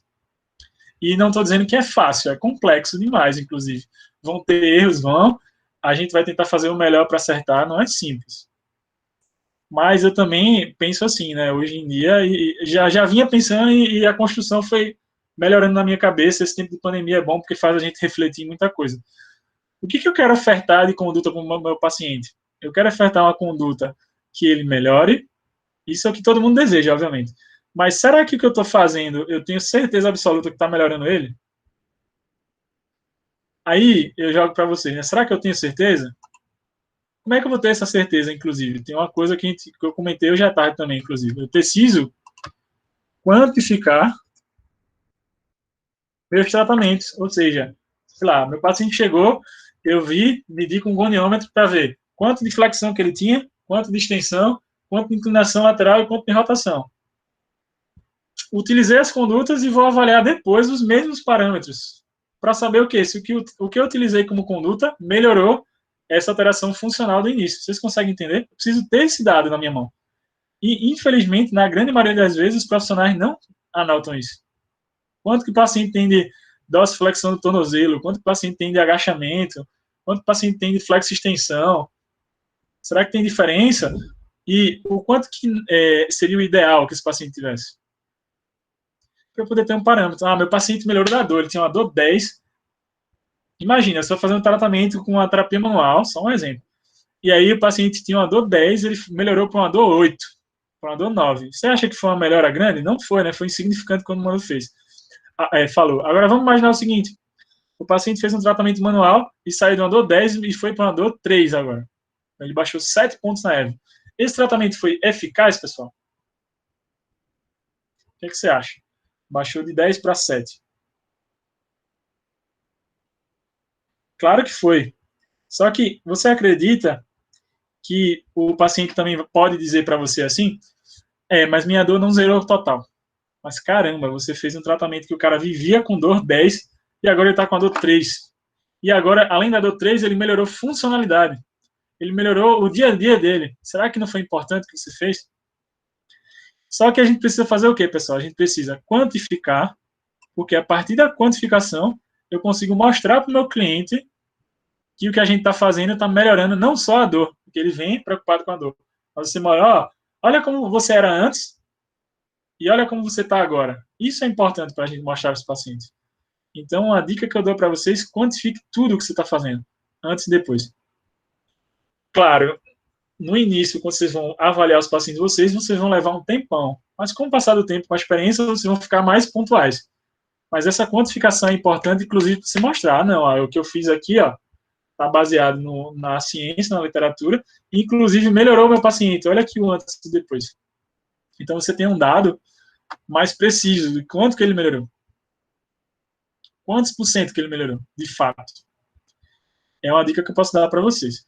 E quanto mais eu me baseio nesses materiais que te dão orientação positiva do que foi testado, ou negativa também, que a gente aprende muito lendo essas coisas, não sei se você tinha hábito ou começou a ter hábito de ler isso, eu vou ter pelo menos um senso mais crítico. Não estou dizendo que eu vou seguir isso aqui fielmente, mas eu vou ter um senso mais crítico, certo? E talvez não vou ficar perdendo tempo. Deixa eu fechar isso aqui para a gente, né, tirar a dúvida e mostrar outra coisa. Ficar perdendo tempo com coisas que eu podia estar ganhando tempo em outra que era mais e seria mais importante para o paciente. Quanto a isso aqui que eu mostrei para vocês, vocês têm alguma dúvida ou pergunta? Ou deu para entender que um material desse pode te indicar quais são os tratamentos? Então, por exemplo, ao que no consenso lá mostrou, que num paciente que chega com dor cervical, uma região que você pode de cara avaliar torácica e a tratar. Possivelmente esse paciente pode melhorar. E aí eu vou ver depois também quem tem correlação. Então, assim, não é que eu vou ficar só nisso, mas eu vou associar isso com o meu conhecimento anatômico, o meu conhecimento de fisiologia e biomecânica e com a palpação dos tecidos. E agora eu vou ter uma segurança maior. Ah, sim, realmente, essa dor da cervical desse paciente vem porque a torácica está restrita, porque eu testei um teste de mobilidade global e porque eu corrigi e depois retestei e melhorou o sintoma.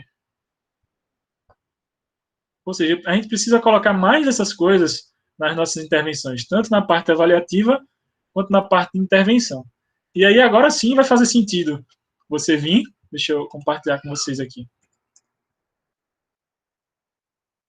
Agora sim vai fazer sentido você vir, veja se aparece para vocês na tela aí. E realizar no paciente, por exemplo, uma manipulação cervical, como vai estar no vídeo, ou uma manipulação torácica. A gente escreveu. Ou uma manipulação torácica. Ah, eu vou pegar agora todos os meus pacientes e vou fazer isso aqui. Você acha que todo paciente que chega com dor torácica ou dor cervical, primeira pergunta, né? Todos os pacientes que têm dor torácica e dor cervical, eles têm indicação para receber manipulação? Sim ou não? Claro que não, porque lembra que tem as bandeiras vermelhas, ou seja, existem aqueles pacientes que são contraindicados a receber uma técnica de alta velocidade e baixa amplitude. Se esse paciente é contraindicado, o que é que eu vou trabalhar com ele? Pessoal, mobilização. Ah, não. Meu paciente tem indicação, aí tudo bem, aí eu posso vir, deixa eu ver se chega na técnica aqui. Aí eu posso vir aqui e corrigir, tudo bem. Deixa eu ver se ele vai fazer a manipulação. Veja que aqui agora ele está fazendo uma manobra mais sutil, mais leve, não está manipulando nada. Deixa eu ver se ele vai mostrar vídeo manipulando. Até que ele pode chegar e fazer as manipulações, ó, o thrust, né, torácico, thrust cervical, certo? Ou seja, a conduta, quando eu me baseio no que tem de melhor na ciência e na minha expertise, eu vejo, caramba, realmente, eu peguei 10 pacientes com dor cervical, nos 10 eu fui tratar a torácica e os 10 melhoraram. Vou dar um exemplo só, né? Imagina que aconteceu isso. Aí você vê, caramba, naquele texto lá que eu li, estava me dizendo isso, tratar a torácica. Eu peguei esses 10 pacientes com dor cervical, tratei a torácica e teve melhora. Caramba, bateu mesmo. Ou pode ser que o contrário, você tratou e não houve essa melhora toda. Você diz, caramba, aquela informação talvez não é tão 100% correta assim. Ou seja, mais uma dica que eu dou para vocês, tentem comparar essas coisas. Por isso que é importante vocês também praticarem. Eu entendo que não é a melhor condição que a gente está, e peço que, obviamente, vocês não saiam estralando o povo em casa, não faça isso, o mano botou aqui, não tenho coragem de fazer manipulação cervical. Se você não se sente seguro, nem tenta, mano. Mas existem as mobilizações, por exemplo. Pessoal, eu posso trabalhar com... geralmente é um medo que a galera fica, mas não vai ter problema. Se você fez os testes, se você fez os testes de exclusão e o paciente não tem contraindicação, você pode manipular que não vai ter problema. Mas, assim, vocês me dizem, eu tenho medo, professor, de fazer. Eu não me sinto seguro. Não tem problema. O que é que você vai fazer? Mobilização cervical ou torácica. Vou botar cervical aqui só para a gente ver. Deixa eu ver algum exemplo. Vou botar essa aqui. E aí eu posso pesquisar, tá? Como é que eles estão trabalhando mobilização cervical aqui nos tratamentos? Vamos ver. E aí, ó, vou adiantar porque o cara fala que só. Deixa eu ir para a técnica. E aí ele vai, ó, posicionar os dedos e vai fazer a mobilização. Então, Manu, que falou, Flávia. Esse fala mesmo, irmão. Eu posso, mas é bom porque pelo menos ele explica. O que eu queria dizer é assim, ou seja, eu posso trabalhar de uma maneira mais sutil e suave, né? Suave com o meu paciente. Eu não tenho segurança para fazer a manipulação. E pode ser que dê o mesmo resultado? Vai dar o mesmo resultado, que já se viu em estudo que fazer a mobilização ou manipulação, os resultados são similares. e a mobilização é super mais tranquilo, e o paciente vai gostar e vai ter resultado da mesma forma. Ele até aqui, inclusive, está sendo até um pouco mais brusco no movimento. Ele poderia até fazer, quem sou eu para estar criticando o cara, né? Robson Cita, você vai ver aqui, o cara tem, ó, vídeo do cara, Robson Cita, tem mais de, sei lá, só esse vídeo aqui tem 66 mil pessoas que assistiram. Tudo bem. Mas observa como ele está fazendo, que é um pouco mais rápido e brusco. Então, uma dica que eu daria para vocês, talvez, se fosse tentar reproduzir algo assim, fazer um pouquinho mais leve. Mas pode ser que isso aqui faça o paciente melhorar. Quem é que vai me responder? Os testes de avaliação. O depois, né? Se colocar o paciente em pé, sentado, e pedir para esse paciente fazer os movimentos, flexão, extensão, e ele relatar a melhora dos sintomas, o alívio, o relaxamento. Deu para entender isso aqui, pessoal? Sim ou não? Então, assim, o que eu vou escolher de técnica, né? Qual técnica que eu vou fazer? Ah, não, eu vou fazer uma pompagem, vou fazer uma técnica mais miofacial. Isso vai depender única e exclusivamente, deixa eu adiantar, do que o meu paciente precisa e eu fiz todos os testes para chegar nisso. Só adiantar, ó, ele fazendo o trabalho mais sutil, ó, puxa o ar, solta, empurra. E aqui ele está fazendo uma tração cervical associada com uma depressão da caixa torácica, que é uma técnica relacionada à pompagem. Usando a respiração do paciente. Eu posso trabalhar dessa forma com o paciente, mais sutil, eu devo fazer. Geralmente é bom resultado.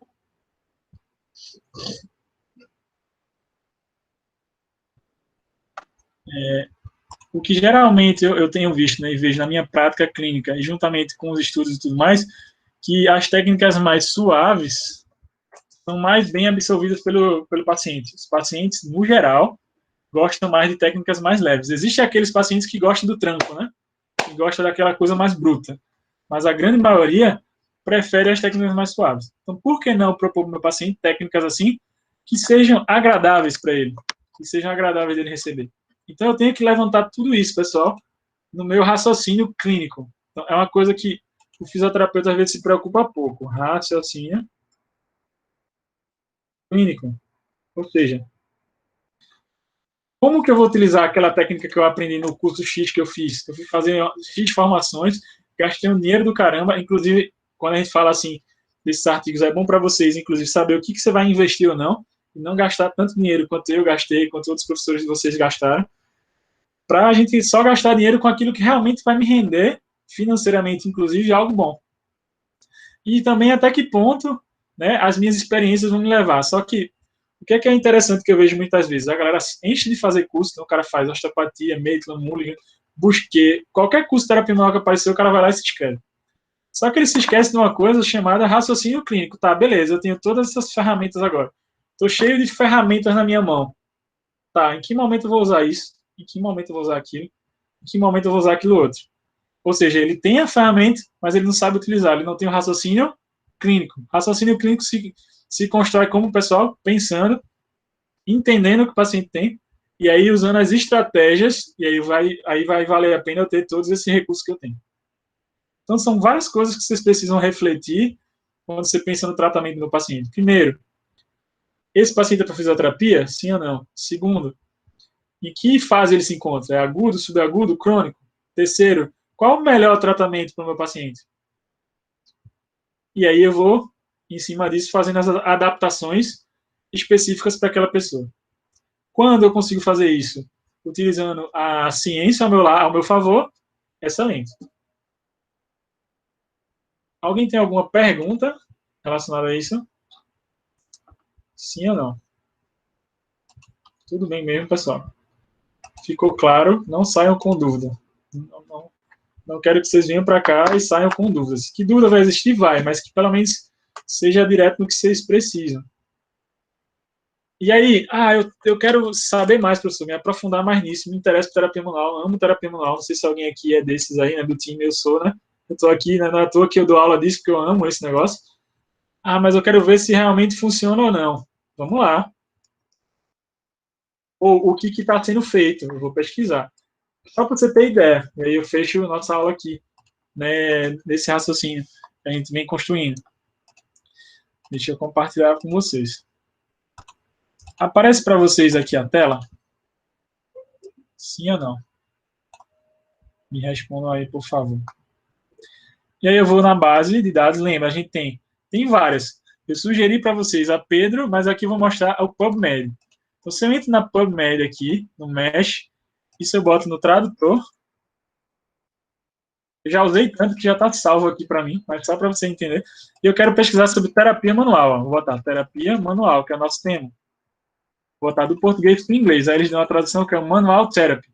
Eu venho aqui ó, na PubMed e jogo o termo ó, Manual Therapy.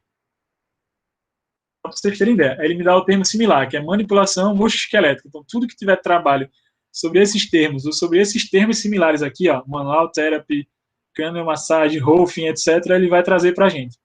Eu vou adicionar aqui e vou botar para pesquisar. Artigos hoje em dia, né, ou ao todo, na PubMed sobre terapia manual, eu tenho uma média de 16.555 artigos. Será que é muita coisa ou pouca coisa? 16 mil e poucos artigos. Certo? Ou seja, é muita coisa. Aí, claro, eu digo para vocês, você vai ler isso tudo, pessoal, os 16 mil? Não vai, né? Aí a gente vai filtrar isso, obviamente. Porque tem estudos desde 1944 até 2020. Aí eu vou vir aqui.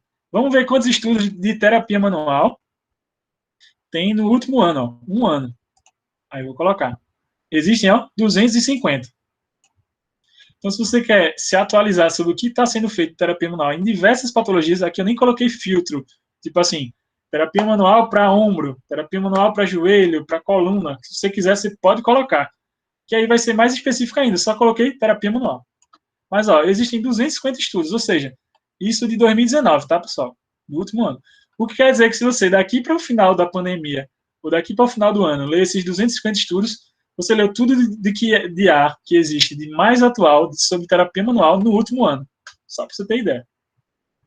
Ó, e aí tem desde tratamento manual para capsulite adesiva, para lesões de joelho, artroplastia de joelho, tem tratamentos de liberação miofascial, quem mais? Manipulação tecidual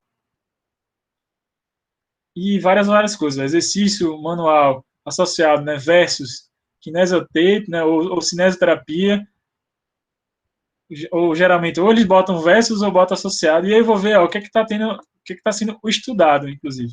Ó, estratégias complementares integrativas de terapia, paciente com câncer, efeito da terapia manual espinhal, na imunidade, de sistema endócrino. Ou seja, eu consigo ver o que é que está sendo. Efeito da aromaterapia e massagem na dor, na questão funcional e qualidade de vida dos pacientes com artrose de joelho. Vê que interessante. Utilizando terapia holística com parte de terapia manual de massagem. É bem um estudo, sei lá, chinês, coreano, deve ser dessas regiões. Pode ser que seja, né? Ou seja, eu consigo ver o efeito da liberação miofascial associado com o trabalho de core, estabilização para dor lombar.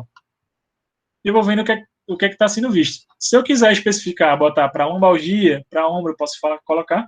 Se eu quiser especificar aqui também, por exemplo, estudos randomizados e controlados, que são estudos clínicos sobre terapia manual, atualmente, né, eu tenho 68 desse um ano, de um ano para cá, feitos. Então, eu posso ler.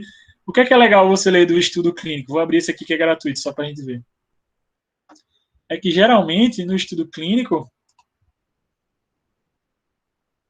ele mostra no artigo, quando você vai ler, né, em alguma parte aqui do artigo vai ter, inclusive, como é feito a intervenção. Aqui, com terapia instrumental, inclusive, veja aqui, como que foi feita a intervenção e qual foi o resultado alcançado. E em alguma parte aqui também do artigo, a gente não vai ler ele agora tudo aqui, vai ter exatamente como foi feito o protocolo. Protocolo, como foi utilizado. Que aí você pode ler. Inclusive, te oriento, em vez de você perder muito tempo na metodologia, na introdução, a não ser que você não conheça do tema, você já vai direto para os resultados, metodologia, protocolo. E aí você vai ver, por exemplo, ó, como é que é o protocolo. Aí ele coloca aqui, ó, do inglês para o português, e aí vai dizendo o protocolo, técnicas de mobilização e fáscia, e aí vai explicando como é feito. Uma massoterapia feita na superfície foi realizada 5 minutos, etc., no gastrocnêmio medial, papapá. E aí você vai lendo e tentando entender. Ah, não, mas eu quero ver o que tem de melhor mesmo. O estudo clínico ele é bom, mas eu quero ver as revisões sistemáticas do último ano sobre terapia manual. Eu tenho 27 estudos. Então, assim, se você quer se atualizar sobre o tema, nos melhores estudos que existem, eu tenho 27 estudos de alto nível, possivelmente. Por que eu digo possivelmente? Porque também a gente precisa ser crítico. Será que esse estudo publicado, ele é muito bom mesmo? Que assim, uma dica que eu dou para vocês, para a gente fechar a nossa aula. Nem tudo que é publicado, pessoal, é de qualidade. Existe hoje em dia também muito lixo no que é publicado, muita coisa que não é 100% boa. Como que eu vou minimizar isso? E saber assim, eu quero ler sobre esse estudo aqui, se ele é bom. Aí eu posso ter algumas coisas. Existe uma coisa chamada escala Pedro, que é uma escala que dá a pontuação que você tem no site da Pedro, que é um site baseado em fisioterapia, que você pode usar essa escala para ver se o estudo é de qualidade ou não. Quando a gente fala de estudo clínico, tem uma coisa chamada consorte, não sei se você já ouviu falar disso, que é como se fosse uma diretriz mostrando o que é ideal de ter num estudo de ensaio clínico. Nas revisões sistemáticas é o que chama de grade, esse direcionamento. Nos estudos transversais chama de Strobe, né, o material que você pode utilizar. Isso são diretrizes do que tem que ter num ensaio clínico de qualidade, o que tem que ter numa revisão sistemática de qualidade e o que tem que ter no estudo transversal de qualidade. Eu posso usar isso aqui.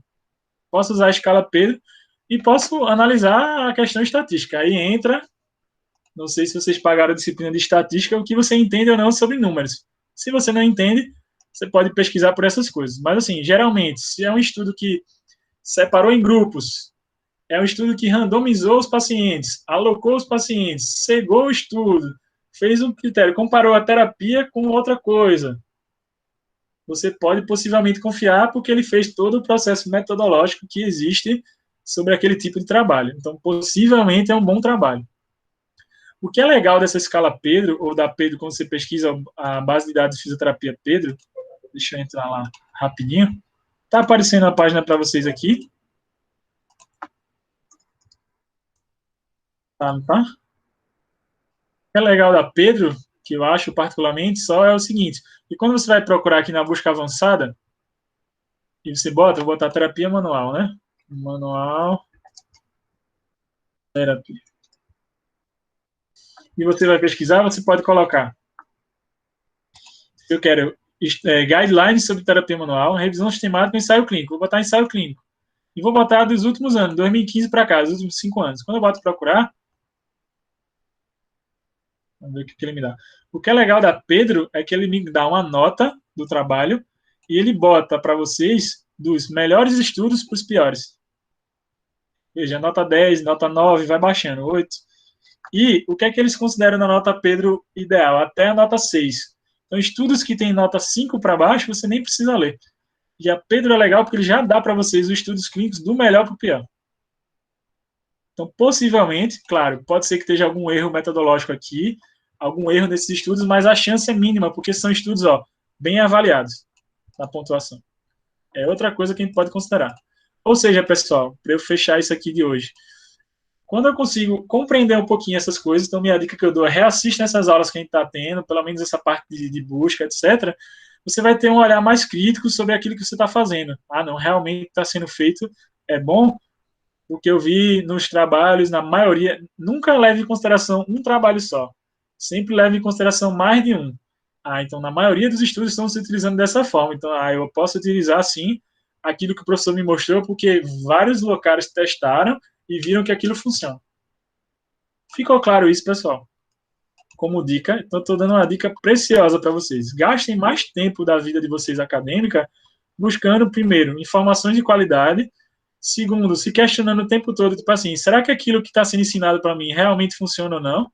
Porque, claro, vai existir diferença entre o raciocínio dos profissionais em termos do tratamento, sem dúvida. Se você pega, sei lá, 5 professores de vocês e for conversar numa mesa redonda, num bate-bola, sobre tratamento de dor lombar, dor cervical, dor torácica, e enquanto as condutas, pode ser que os profissionais elejam para tratar condutas diferentes, eu não tenho dúvida que isso vai acontecer. Um vai eleger mais exercício, outro mais terapia manual, outro talvez ventosa, outro dry needle, alongamento seco, porque vai muito também da experiência de cada um, da expertise. Mas o que vai ser consenso, com certeza, dos profissionais, se realmente o profissional tem essa ideia, é de que quanto mais próximo da ciência e quanto mais evidência científica você tiver, melhor o tratamento vai ser. Isso eu não tenho dúvida. Mas que, claro, a gente tem que respeitar a individualidade biológica de cada paciente, isso não tenho dúvida também. Então, assim, o quanto que você puder unir, principalmente já que a gente está nesse momento de pandemia e de reflexão, a prática clínica com a ciência, no meu ver hoje, eu acho que é o melhor que tem. Não é fácil, mas com o passar do tempo, se vocês começam a treinar isso e esse costume de ler esses materiais, vocês vão estar muito mais bem informados ó, que muita gente que não faz isso. Então, se é a dica mais preciosa do período que eu posso dar para você, eu vou até exagerar, né? Do semestre inteiro, comece a separar um tempo para ler esses materiais, pelo menos aqueles 27 revisões temáticas, aqueles 250 ensaios clínicos. Vou ler tudinho isso na pandemia? Não, professor, não dá. Tá bom, tudo bem, eleja um ou outro para você estar lendo, já vai ser muito melhor. Ou, pelo menos, quer melhorar mesmo? Comece a ler as diretrizes, comece a ler os estudos de orientação, de recomendação das associações internacionais de fisioterapia. Será que eles estão falando bobagem ali? E aí você vai começar a mudar um pouquinho sua cabeça em termos mais críticos, assim, do que eu posso ofertar para o meu paciente. Sim, o artigo que eu falei hoje sobre cervical eu vou mandar para vocês, sim, juntamente com a gravação da aula, que é o Guideline Cervical. Que você encontra, né, por exemplo, os guidelines, tem uma página que tem, né, só para fechar mesmo de verdade, por conta da pergunta da Carla, que é o site da JOSPT.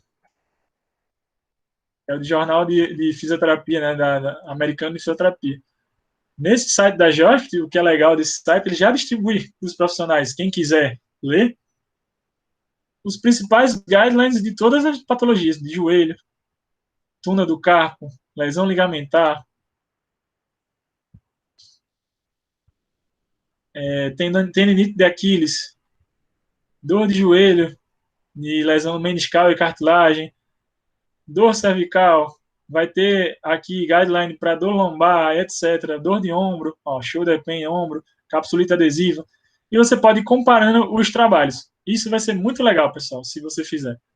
Não sei o que é que você acha disso, se você acha importante ou não a gente falar nisso, gostaria que vocês até botassem aí para mim, e se isso acrescenta alguma coisa na sua prática, no dia a dia. Talvez vai acrescentar se você começar a fazer isso. Não sei se alguém aqui dos 15 que estão aí, 14, começaram a fazer ou tiveram curiosidade de tentar pesquisar um pouco disso. E o que é que acha quando vai tentar ler um pouco disso.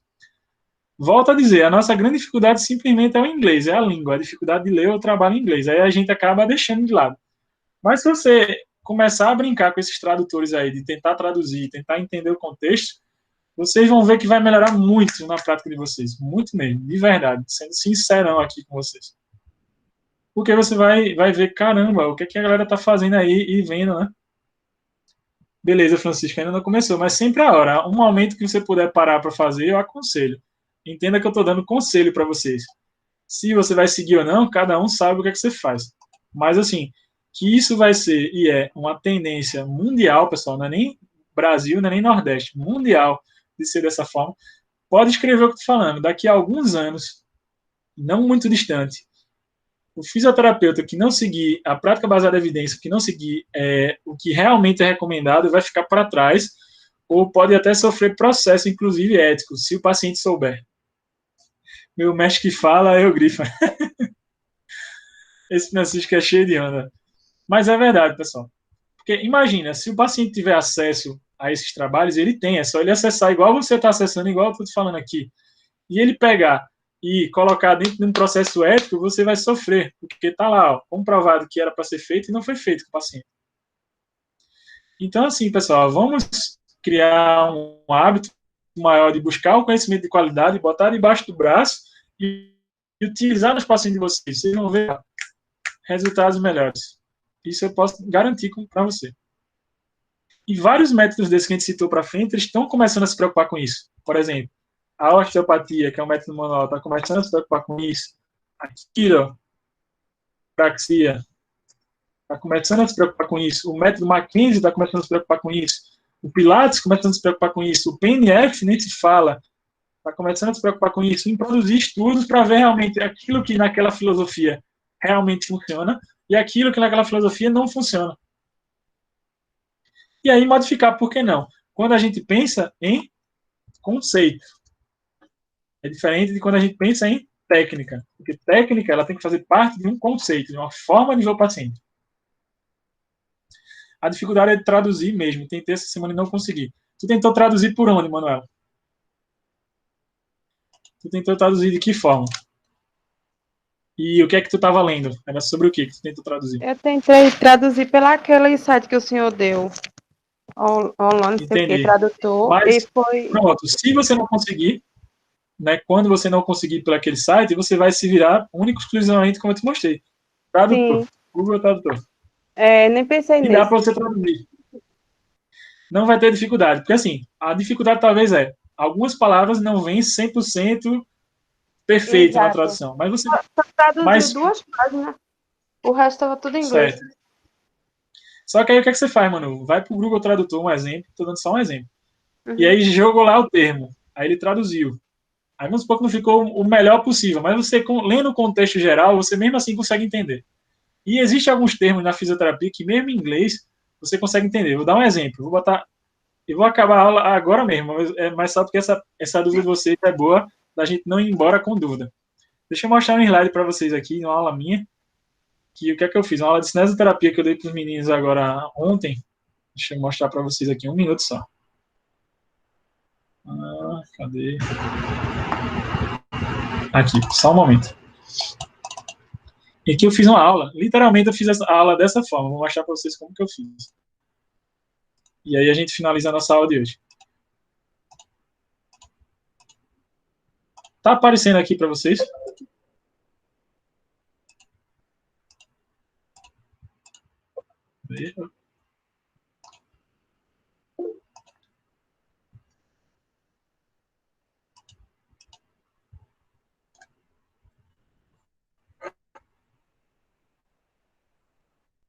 Só um minuto.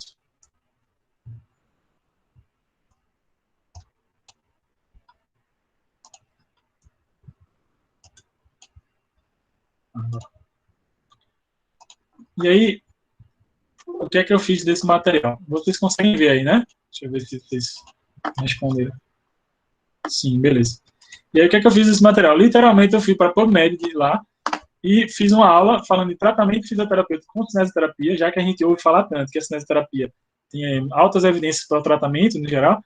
Eu fiz uma aula com as intervenções da fisioterapia baseado simplesmente nos artigos. Então, ó, estudo com Mackenzie, falando de tratamento, e eu elegi a região lombar para citar para eles. E aí eu descrevi o estudo para cada um. E aí, por exemplo, o que eu queria mostrar nisso? Ó? Eu botei a tabela do próprio artigo na aula e eu deixei a tabela em inglês, mas para observar, veja só que não é tão difícil assim. Então eu tenho aqui ó, o estudo de fulano e tal, ó, Bonnet e colaboradores, que na escala Pedro teve nota 7, ó, então está com a nota que está dentro do adequado. Aí aqui tem ó, participantes e intervenção, dá para você entender. Então foram 28 homens e ó, 17 mulheres.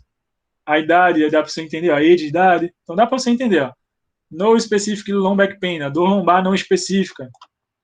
Intervenção, aí tem a MDT, que é o método Mackenzie, direcional preferência, ou seja, com preferência direcional. Ou seja, mesmo no inglês, Manuela que perguntou, né, e os outros, talvez consiga ler, ó, entender, porque alguns termos da fisioterapia são universais, mundiais. Então, por exemplo, ó, TENS, massagem, ó, exercício de força, né, ó, força, propriocepção. Tá entendendo o que dá para entender? Ó, o desfecho, que é o outcome, pain, dor, disability relacionada à incapacidade de função. E aí dá para eu ir começando a entender, mesmo com o tradutor. Aí eu continuei a aula, aí botei as tabelas. Ó, então botei aqui, ó, direcional, preferência, ó, educação postural, exercício de controle motor. Tá vendo que dá para entender algumas coisas? Ó? Estabilização lombar, certo? Manuela que perguntou, tá dando que dá para visualizar isso ou não? Você está conseguindo ver, Manuela? Perguntou? Ah, botou aí, tô vendo. E os outros também. E aí, ou seja, veja que mesmo estando em inglês, não é tão difícil assim de ler. Porque muitos termos da fisioterapia se repetem muito. E aí eu botei, ó, mostrando os exercícios. Eu fui, inclusive, além de eu mostrar o exercício, se eu adiantar só para a gente não perder muito tempo aqui, eu coloquei, inclusive, deixa eu mostrar aqui para você, ó, os exercícios retirados do próprio estudo, que o estudo falava sobre, ó, estabilização lombar, exercício de estabilização lombar para dor lombar, né? E aí, ó, eu peguei e mostrei exatamente na aula, isso aqui é retirado do artigo. Quais foram os exercícios que o cara utilizou? Ou seja, eu posso ler o artigo, eu posso ver se o estudo é de qualidade e posso, inclusive, me basear no que o cara está mostrando aqui. Caramba, para lombar, realmente, ó, o Mackenzie usa isso aqui, ó, posições de extensão. Eu posso usar o exercício chamado gato e cachorro, que é para trabalhar a mobilidade torácica e lombar. Eu posso fazer alongamento de isquiotibiais, alongamento de quadríceps, porque o cara está utilizando aqui e viu que teve bons efeitos. Eu posso utilizar a postura de 4 apoios, prancha. Ou seja, isso foi retirado também do estudo. Só estou dando um exemplo, tá, pessoal? E aqui porque a aula foi cinesioterapia. Nesse estudo ele também falava de uma cartilha de posicionamento, de ajuste postural, e aí ia concluindo. Por exemplo, na aula eu coloquei um estudo, só para vocês verem, sobre a influência do uso de guidelines e a aderência dos guidelines na prática clínica. Em que, como, por exemplo, Flávia falou aqui, aí também botei exercício terapêutico na água, hidroterapia, pilates, citei várias coisas. Tudo baseado nos artigos e botei referência. O que eu quis dizer com isso para o grupo de alunos que eu dei aula na cinesioterapia? Que muita técnica que a gente vê, inclusive, é testada assim, cientificamente. E o que eu quis mostrar é o seguinte, ó, como que você pode utilizar os exercícios que estavam ali na prática. Será que na terapia manual não pode ser da mesma forma? Eu não posso utilizar assim também? E ter uma certeza maior do que eu estou fazendo? Então, é um pouco disso que eu quis mostrar ontem para eles e hoje para vocês, aqui com esse material dos guidelines. Alguém tem alguma pergunta ou dúvida? Ou ficou claro? Ou sei lá, alguma coisa aí que a gente possa acrescentar? Tudo bem? Então, minha dica é, brinque um pouco mais com isso, Manuela. Mesmo na dificuldade, joga para o tradutor, verifica, lê. Vocês vão ver o quanto que vocês vão melhorar como profissão e como profissional. Eu espero ter ajudado de alguma forma e ver que é uma aula que a gente foi, ó, nessa brincadeira de conversa aí, já estamos quase chegando a 9h20 já. Começamos às 7, 7h30. Então, vê que é uma aula que vai fluindo, porque você vê que o próprio estudo me mostra tudo. Então, assim, várias aulas hoje em dia, inclusive, eu estou dando dessa forma. Eu dou a disciplina de fisioterapia esportiva, por exemplo. Minhas aulas eu estou tirando muita coisa dos artigos, inclusive, do que tem de tratamento sobre, falando de voleibol, falando de futebol, falando de... Porque eu estou mostrando ali para o aluno aquilo que de mais recente está sendo feito. Então, acho que é importante para vocês como formação profissional, entende, pessoal? Por isso que eu estou mostrando dessa forma. E é importante, obviamente, entender da técnica. Claro, uma disciplina da RTM sem a prática é complicado. Mas já que a gente não está podendo praticar, pelo menos ter boas informações eu acho importantíssimo para vocês. E né, cara? Obrigado aí. Os feedbacks de vocês são sempre ótimos. Eu adoro. Não que isso seja o principal, não é o mais importante. Na verdade, o mais importante é que vocês aprendam e que levem isso para o tratamento de vocês. Certo? Mas é sempre bom ler quando vocês gostam também do que a gente está mostrando, ou quando entendem o que a gente está mostrando. Porque isso pode fazer a diferença na vida das pessoas. E minha preocupação como professor e profissional tem que ser não só com você, aluno de fisioterapia, mas sim com o que você vai levar para os pacientes de vocês. Isso é o mais importante. O que as pessoas podem se beneficiar com o tratamento de vocês. Certo, pessoal? Obrigado, professor. Valeu. A gente estava precisando dessas aulas, assim, desse tipo que o senhor está dando mesmo, professor. Porque outros professores não fazem, sabe? Então, aí fica meio perdido, Mas, prazer, tudo bem? Como é que vai? O Eduardo está aí para lhe ajudar. Né? Tudo certo. Para tentar, de alguma forma, lhe ajudar. Na humildade, sem pisar em ninguém, vamos tentando fazer da melhor forma. Mas, na verdade, pessoal, é porque eu vejo que é importante você sair da graduação, pelo menos ouvindo falar disso. Imagina, se você saiu da graduação e nunca ouviu falar disso. Aí você vai para congresso, você vai para os cursos, e os caras estão tudo falando essas coisas. Você, caramba, o que é que esses caras estão falando? Eu nunca ouvi falar disso. Então não é legal quando você pelo menos sai da graduação com o mínimo de noção disso, você já sai anos-luz de muita gente, pode ficar ciente do que eu estou falando para vocês. E, veja, a gente está aqui, ó, num tempo desse, numa hora dessa da noite, e eu tenho 13, 14, 15 pessoas que ficaram aqui grudadas e não saíram da tela até então. Vê o quanto foi legal isso. Entende? Porque pode fazer uma mudança na família e na vida do que essas 14 ou 15 pessoas vão fazer com as outras pessoas lá fora. Isso é muito importante. Muito mesmo. Desde que o cara dá uma aula para 100 pessoas ou que o cara dá uma aula para uma pessoa. Se aquela uma pessoa faz diferença lá fora, a fisioterapia cresce, todo mundo cresce. A gente tem que pensar assim.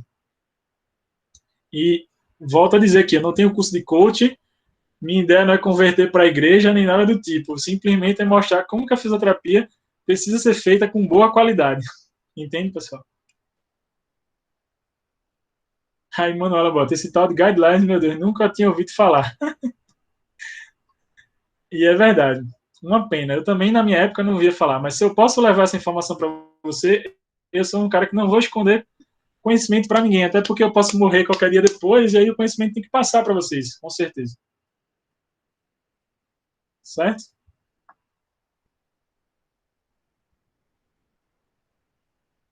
Ah, eu que agradeço, pessoal. Vocês que me engrandecem não têm noção, porque eu tenho que estudar e buscar para montar as aulas, então isso faz eu aprender mais ainda, na verdade. Então, eu que tenho gratidão por vocês, né, assim, acompanhar e aguentar tudo que a gente mostra. Então, pessoal, mais uma vez, boa noite aí, fiquem com Deus e aguardem que já já eu vou mandar. Aí sim, só para não esquecer. E Flávia, por favor, atenta para orientar a galera aí. Flávia e Ione, né? Ione está aí também. Eu gostaria que vocês fizessem o seguinte: baseado nesse material que eu vou mandar para vocês, eu vou mandar o guideline para vocês lessem o material, fizessem um breve resumo para me enviar e escolhessem um bem simples, mano. Fique tranquila, nada demais. Faça um breve resumo do guideline e escolha um exercício. Sabia que tinha coisa aí. Escolha um exercício, só um. Um exercício que eu falo é uma técnica de terapia manual, uma só. Que você achou interessante no que você foi pesquisar. Você leu lá e o cara falou, tal. Contanto assim, tenta variar, pessoal. Não fica assim, todo mundo da turma vai me mandar manipulação torácica. Não faz isso, tenta variar. Lembra que existe técnica miofacial, mobilização neural, técnica muscular. Vai pesquisar as técnicas manuais existentes, vídeo. Eu gostaria que você me mandasse um vídeo de uma técnica só para cervical. Mesmo que você não consiga filmar você fazendo, manda um vídeo da própria internet mesmo, não tem problema. E fazer um resumo sobre o guideline. Já está ótimo para mim. Bem simples, não precisa ser algo muito elaborado. Um resumo simples, com as principais informações que você possa tirar daquele material e um vídeo. Já estou satisfeito. Porque, o resumo é das técnicas, no caso, né? Isso, falando sobre a intervenção, o tratamento para cervical, o que é recomendado pelo guideline, entendeu? Só isso que eu queria. Sim. Não precisa nem se focar tanto em diagnóstico e tal, é mais a intervenção. Mas por que isso, pessoal? É mais para fazer vocês lerem esse material e darem uma olhadinha nos vídeos das técnicas, ou seja, para fazer você estudar o material. Não é querendo sufocar você, nem nada disso, não. Tá? Então pense no lado positivo disso, na verdade. É aquela coisa que parece velha, mas não acaba de ser velha. O estudo é a única coisa que a gente leva dessa vida. Então, assim, por que não estudar com qualidade, certo? E eu sei que talvez, cansado do semestre, dessas coisas todas, pandemia, mas faça esse trabalho, por favor. Você não vai ver o quanto que você vai fazer um bem, não para mim, professor, e sim para você. Certo? Então, Flávia e Ione, por favor, sinaliza aí para a galera isso. Então, eu vou botar lá no Classroom e vou tentar mandar para a própria Flávia e Ione esse material para vocês receberem também. Então, um resumo sobre o guideline e um exercício, né, uma terapia manual, na verdade, para a região cervical. Ô, professor, deixa eu perguntar uma coisa rapidinho. Pode perguntar. Sobre esse guideline, é que a gente vê que ele tem lá as referências dele de dizer o quanto o estudo é bom ou não. Aí tem aquelas letrinhas, né? C, A, B, C, ou 1, 2, 3, 4. Eu vi que o senhor estava mostrando na aula que ali, todas as letrinhas, B, C, 1, tal. Fala de novo, mano, que deu uma... Tá, Diga de novo. vê. Porque você Agora estava eu tô ouvindo. mostrando que tinha as indicações lá, tanto na letra B, letra C, que diz que Certo, é bom, que não é certo, tão bom e tal. Quando a gente certo. vai fazer, a gente pode se basear também, como o senhor estava mostrando, ou não? Só nos que ele mostra lá que foram os melhores. Não, não. Ali é só para você ter um norte. Né? Não é que você seja assim. Eu quero que você dê uma lida geral, faça um resumo das principais coisas da intervenção e me mande uma técnica. Escolha uma das técnicas que você vai pesquisar e me mande uma. Em termos, na prática, no dia a dia, o que eu quis dizer com isso? É, nem sempre a gente vai ter referências A, entendeu? Às vezes a gente pode ter sobre aquele tema referências B, C, ou até nem ter referência, porque tem coisas ainda que estão sendo estudadas, entendeu? Aquilo é mais para te dar um norte do que é bom ou não é. Mas não é que você tem que seguir aquilo fielmente. Aí, Maria Elisângela botou aí como algum exercício. Na próxima semana, por favor, alguém me lembra que aí eu passo algum exercício para vocês pensar sobre tratamento. Um caso clínico, alguma coisa do tipo. E limite de entrega, Lilian, o ideal seria até a próxima aula, no caso, até quarta que vem. Certo? Então, por favor, Ione e Flávia, passe essa informação para a galera aí e eu vou reforçar lá já já, mandando material para vocês. Combinado? Mas essa turma geralmente faz sempre tudo, vocês são chiques e ótimos, é um prazer dar aula para essa turma, geralmente é ótima, né? Acompanha tudo direitinho, não é fazendo missa de corpo presente não, mas no geral a turma participa, então isso é bom. E aí, por favor, e tem duas representantes que sempre informam vocês, ou pelo menos estão em contato comigo, isso é bom também. Então, peço que as meninas, por favor, informem a vocês aí, e eu vou também estar reforçando. Mais uma vez, pessoal, muito obrigado por vocês estarem presentes até uma hora dessa aí, e vamos estudar, né, vamos fazer, né, seguir o caminho aí do período. Quando for possível a parte prática, eu, com o maior prazer, gostaria de ter essa oportunidade de passar para vocês as técnicas na prática. Não sei como é que vai ser isso, vou aguardar aí, né, as orientações da instituição e dos órgãos, quando a gente puder. Vai ser um prazer poder mostrar tudo na prática. Beleza, Francisco? Vai precisar, né? Beleza. Certo, pessoal? Então, mais uma vez, obrigado. Deixa eu fechar aqui a gravação. Já já